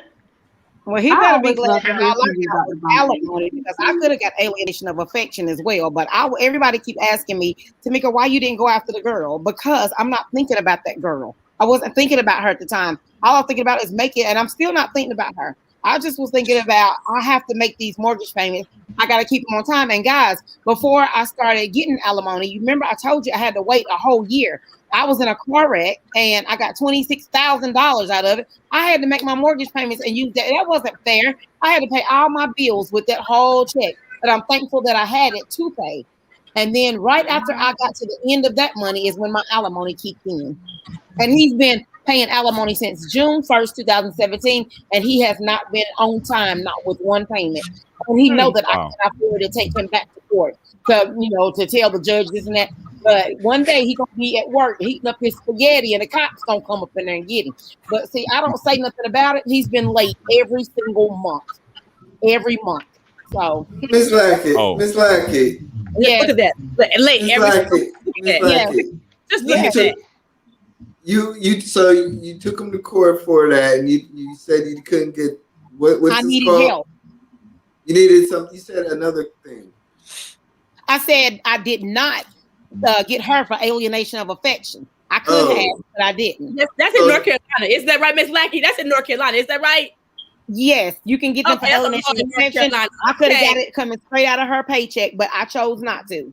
No, I've heard of that. I've literally heard of that. I was actually thinking about that. If you were able to be in a contract where anybody you reacted to or interacted with are civilly liable for that interaction, that is crazy. Yeah, that's a law in North Carolina. It is. I sleep with somebody, you can sue that person. She knew he was married. She knew he was married, so she chose to go that route. She chose to go to lunch with him. He was leaving his lunch at home, pretending like he was leaving his lunch at home. Then he would leave it in the car. He was trying to act like he was in a new job, guys, in a different city. And he was trying to act like he wasn't married. Yeah, she didn't know. She knew he was married, but he was trying to pretend like to the other guys that he wasn't married.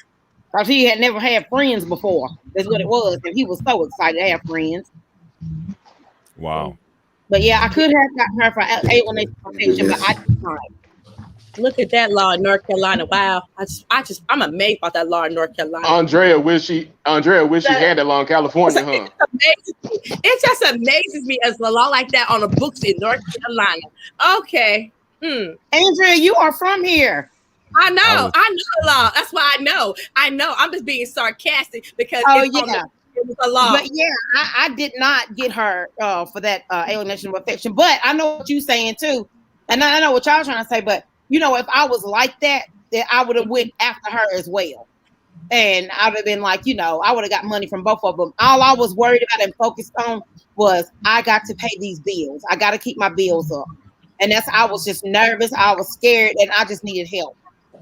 And that's understandable. Like you are literally in that situation a lot of the time. A lot of the times the person that was dependent on the spouse that made the money is stressed out, is worried, needs to pay bills, doesn't want to be homeless. There's a lot of fear that comes into it. And you're like, how am I going to pay this?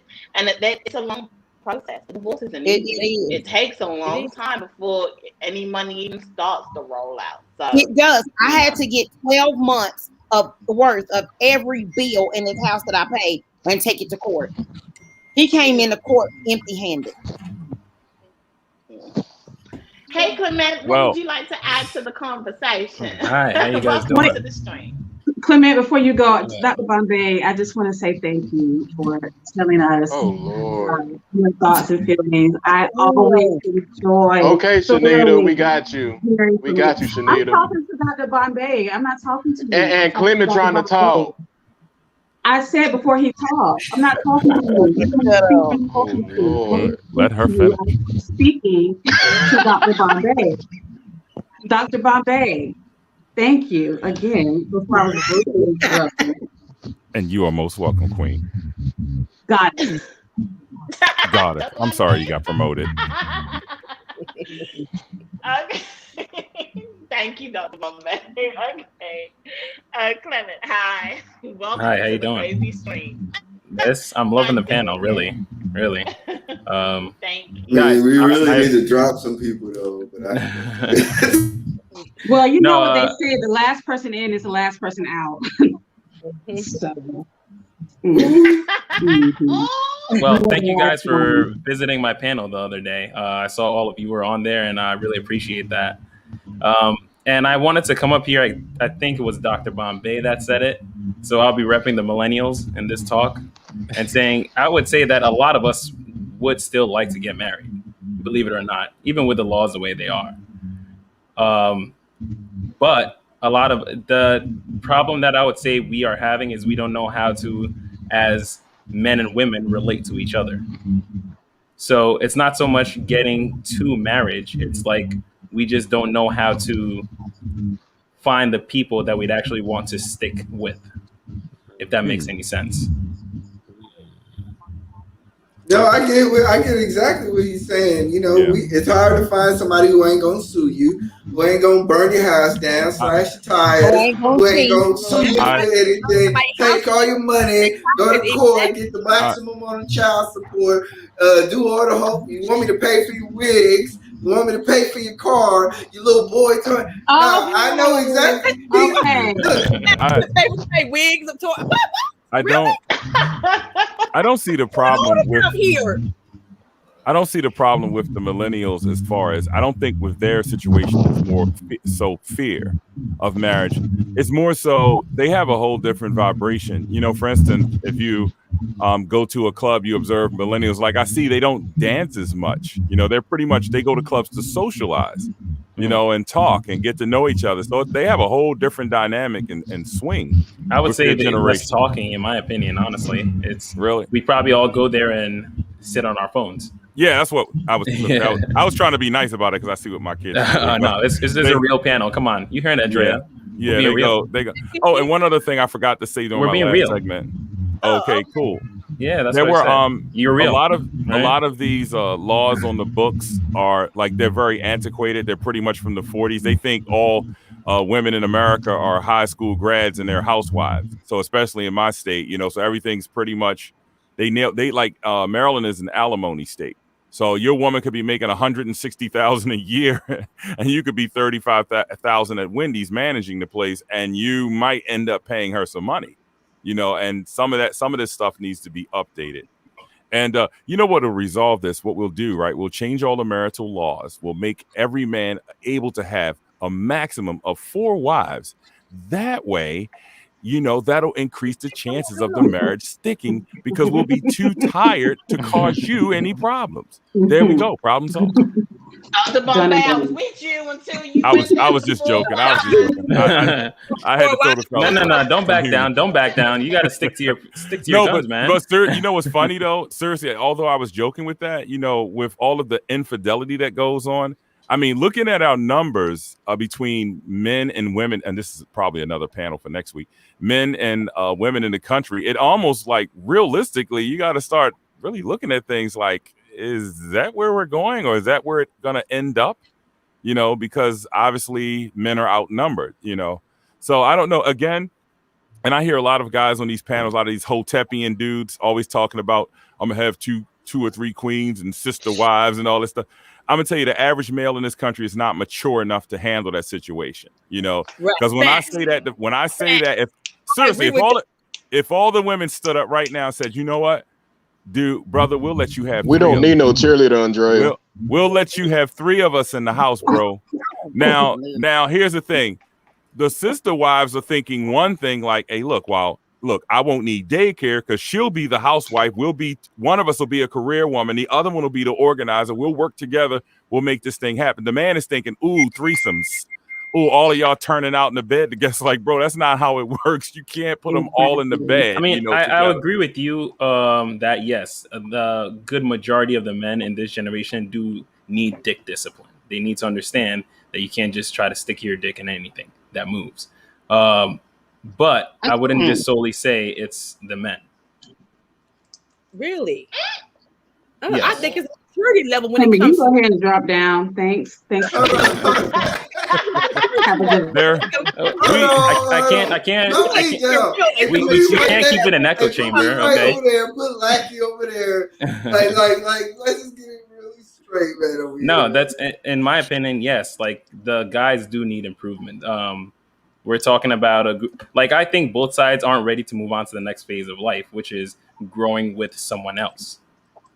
The men aren't ready to take on the role of the provider and the head of a house, and women don't really want to have a man take on that role as the head of a house, in my opinion. So I'm curious because Andrea already got her head cocked. I don't think that's true. Yeah, let me hear your. What do you think then? I don't think that's true. I think the problem is y'all don't know how to communicate, right? That's number one. Number two, you don't want to be responsible, and then you get mad, okay? Or you say you ain't happy because then you don't want to share the responsibility of raising the kids because you too damn busy coming home, want a beer, watching ESPN when the wife is cooking, cleaning, taking the kids to soccer practices, and doing everything else. Andrea, stop, because that's the old school woman. New school women don't do that. Stop. No. Hold on. Let her finish. Let me finish. Okay, so with Real Talk 87. I'm much older than you. Is it right? Okay. Now, you ain't that much older. Now stop. Go ahead, though. I'm 46, you're 33. That's a difference in the age difference. Okay. So, and I got two grown kids. Okay? So you think that the men don't really want to help? No, they don't really want to help. They want to take their asses and sit on the couch, watch ESPN while she cooking, cleaning, taking care of the kids, and she working too. Can I ask you something? I didn't. That's not realistic. I had a father who was on that bullshit too, and I love him to death. But I watched my mother do all that shit, and I feel like she was working too many jobs. Okay, and so now I'm saying is as a man, is you should help. You're in a partnership. You two. You got kids. You're together. Not if she have to do everything, and she working too. You know what I'm learning from this conversation, though? I will say women, that you need to make your men do more than just go to work and earn money. Thank you. It's more than just you. I will say this that okay, I do understand that you're saying the men need to do more, but I will say that this generation of women don't know how to do everything that you're saying. Thank you. That's what I said. Thank you. And like trying to be in a relationship. Hush. What's that? That was super wrong. That was super wrong. No, this generation of women, like everything you're saying, I do agree with 100%. Like, yeah, if you would want your man to be there, like he should get up off the couch and actually help you with the things, and be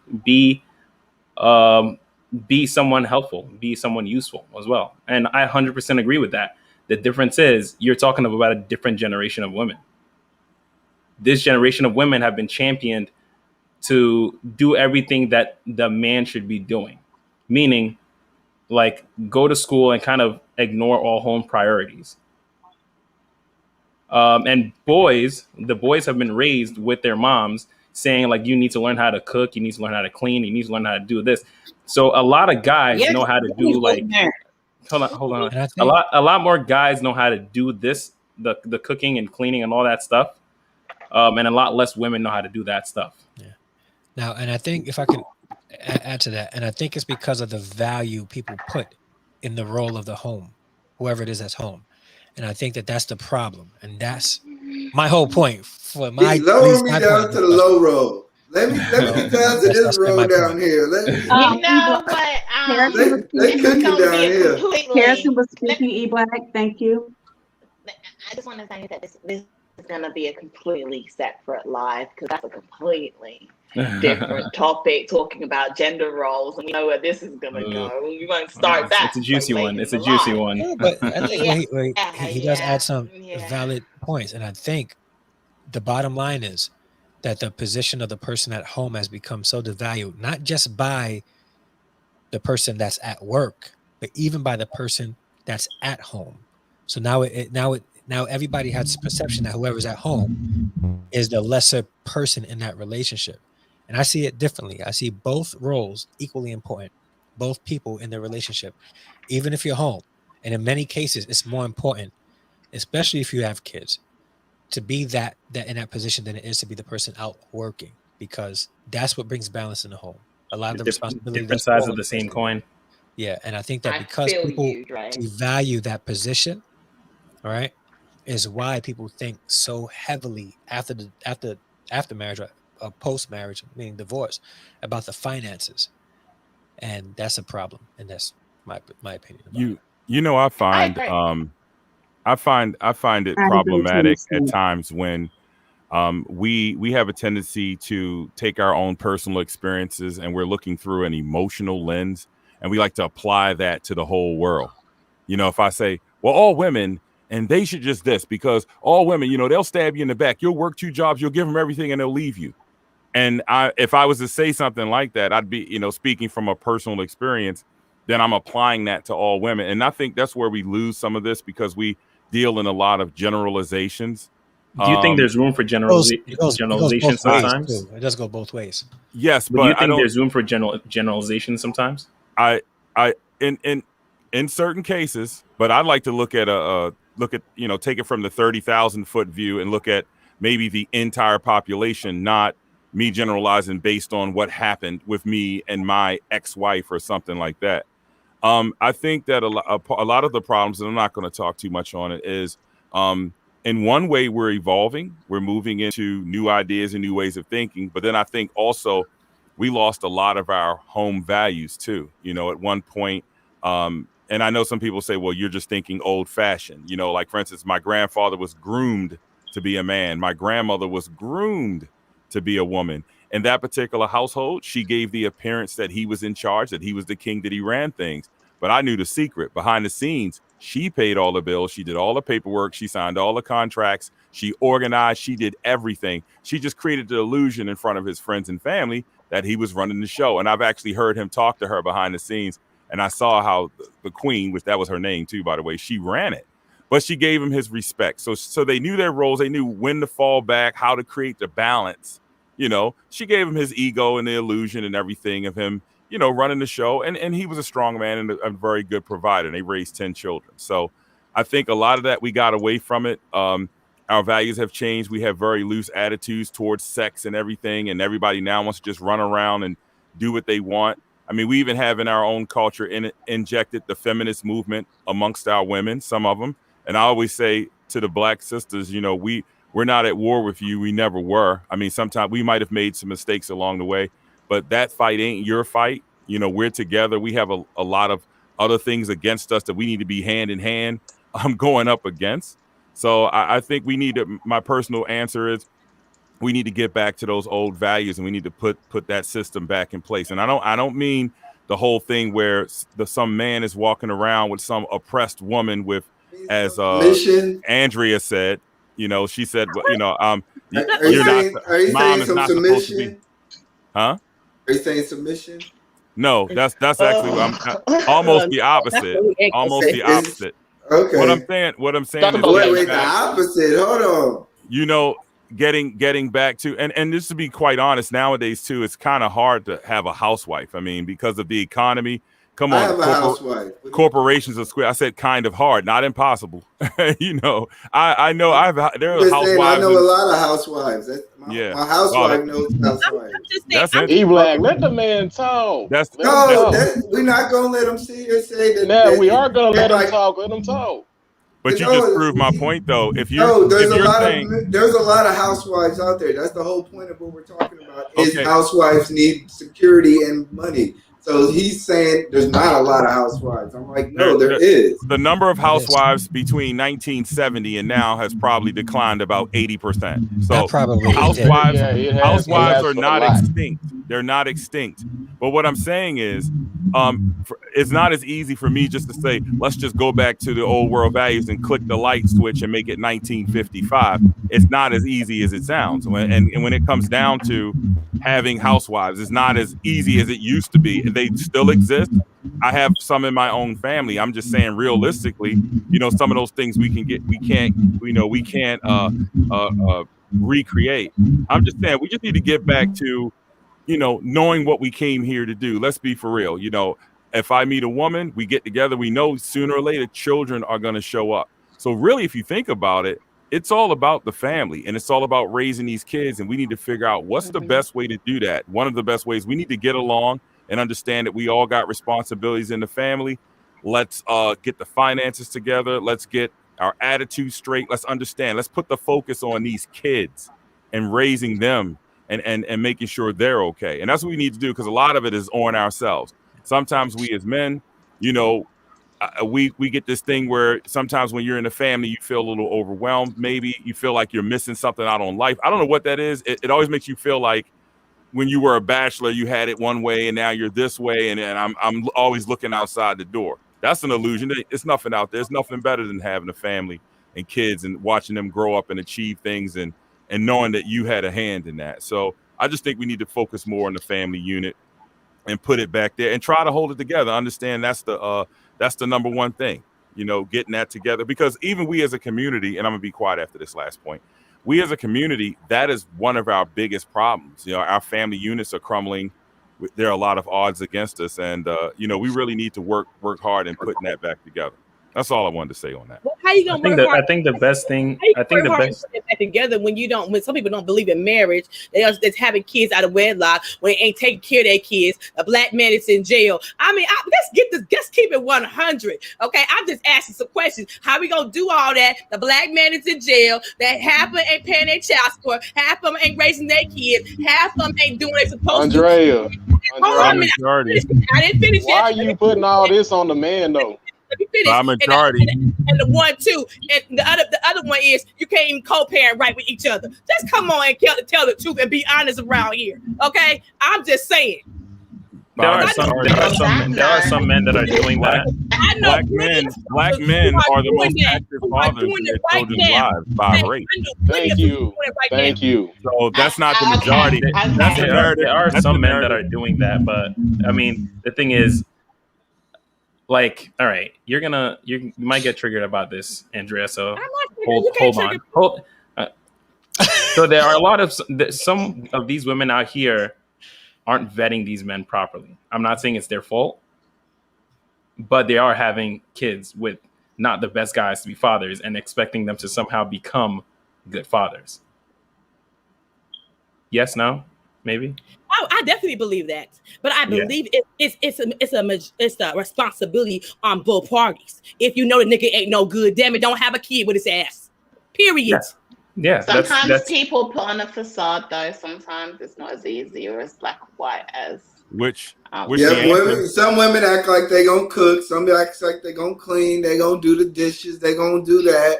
They gonna be Miss Superwoman, and then they put that facade on. But I want to piggyback off of what Dr. Bombay was saying was, I think the best thing for people to do if they're actually planning on being serious about marriage is to ignore the rest of the world once they decide to be together.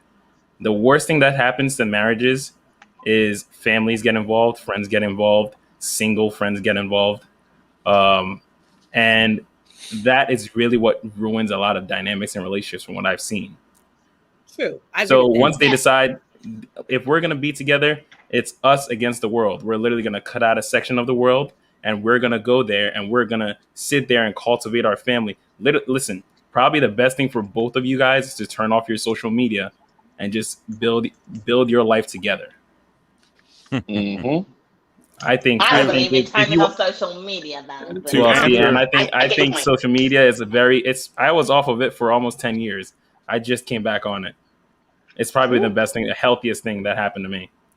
To each his own. Andrea posed the question. She said, how can one fix the family? How do you do that? Well, number one, Jesus. we have to be the example. If you are right now currently in a marriage, then you should strive to be the example for young people to follow. If that ship has sailed and your marriage is over, then the best thing one could do is, try to regain a good attitude about the union between man and woman and try to mentor younger people and help them the best way that you can. And I wanted to say one thing. I said it, but it probably didn't come through.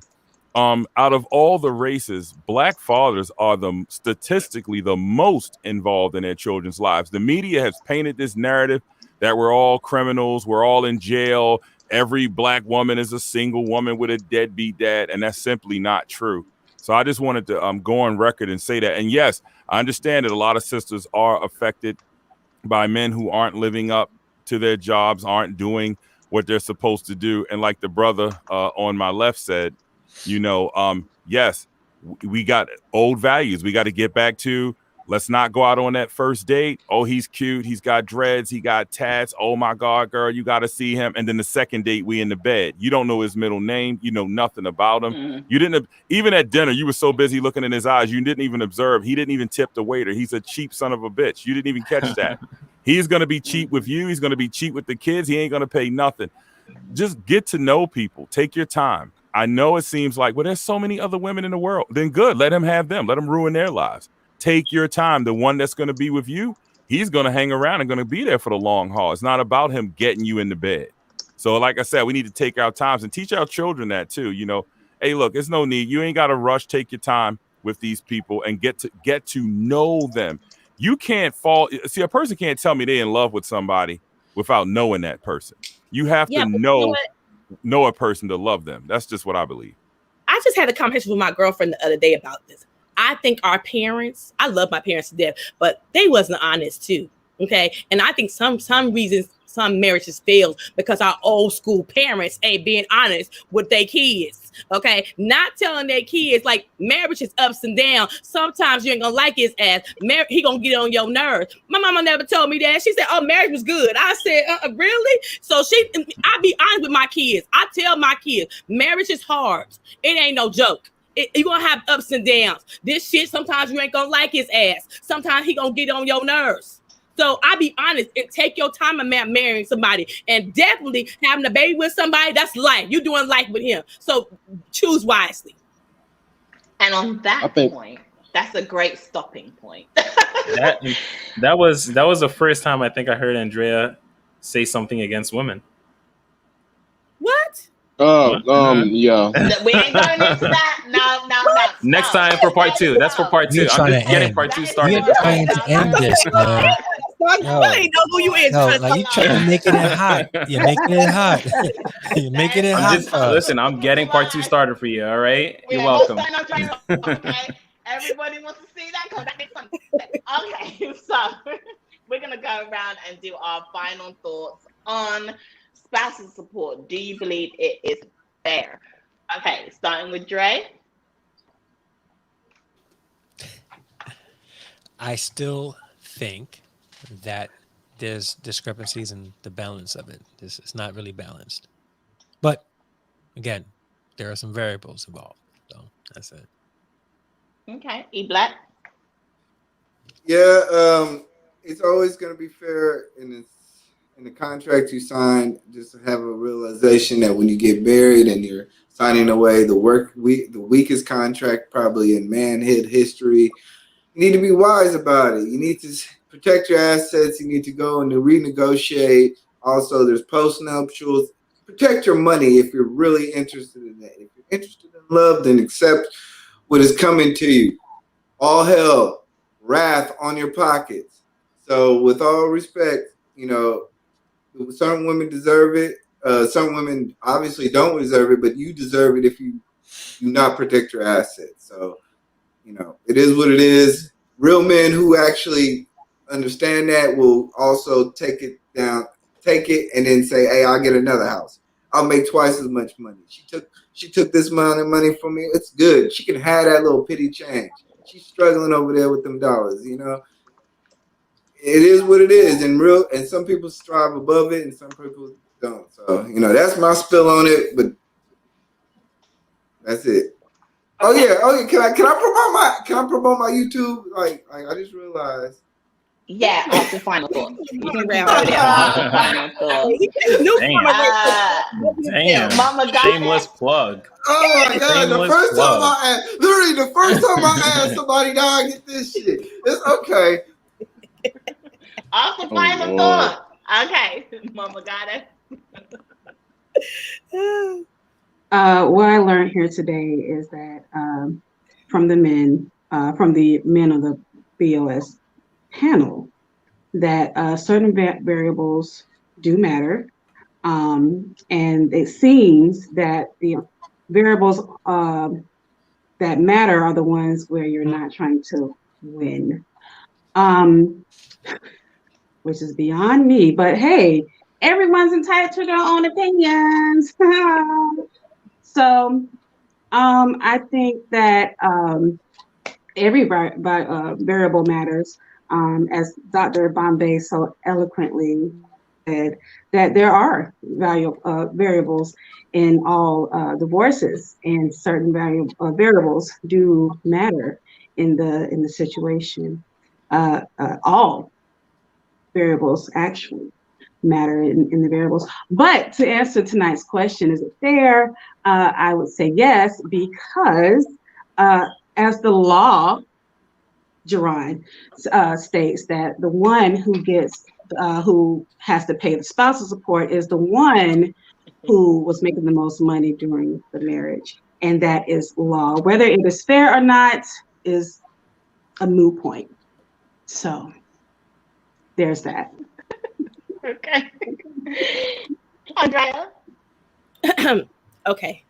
So my take is, it's damn right fair. Okay. Whoever wins, I don't give a damn.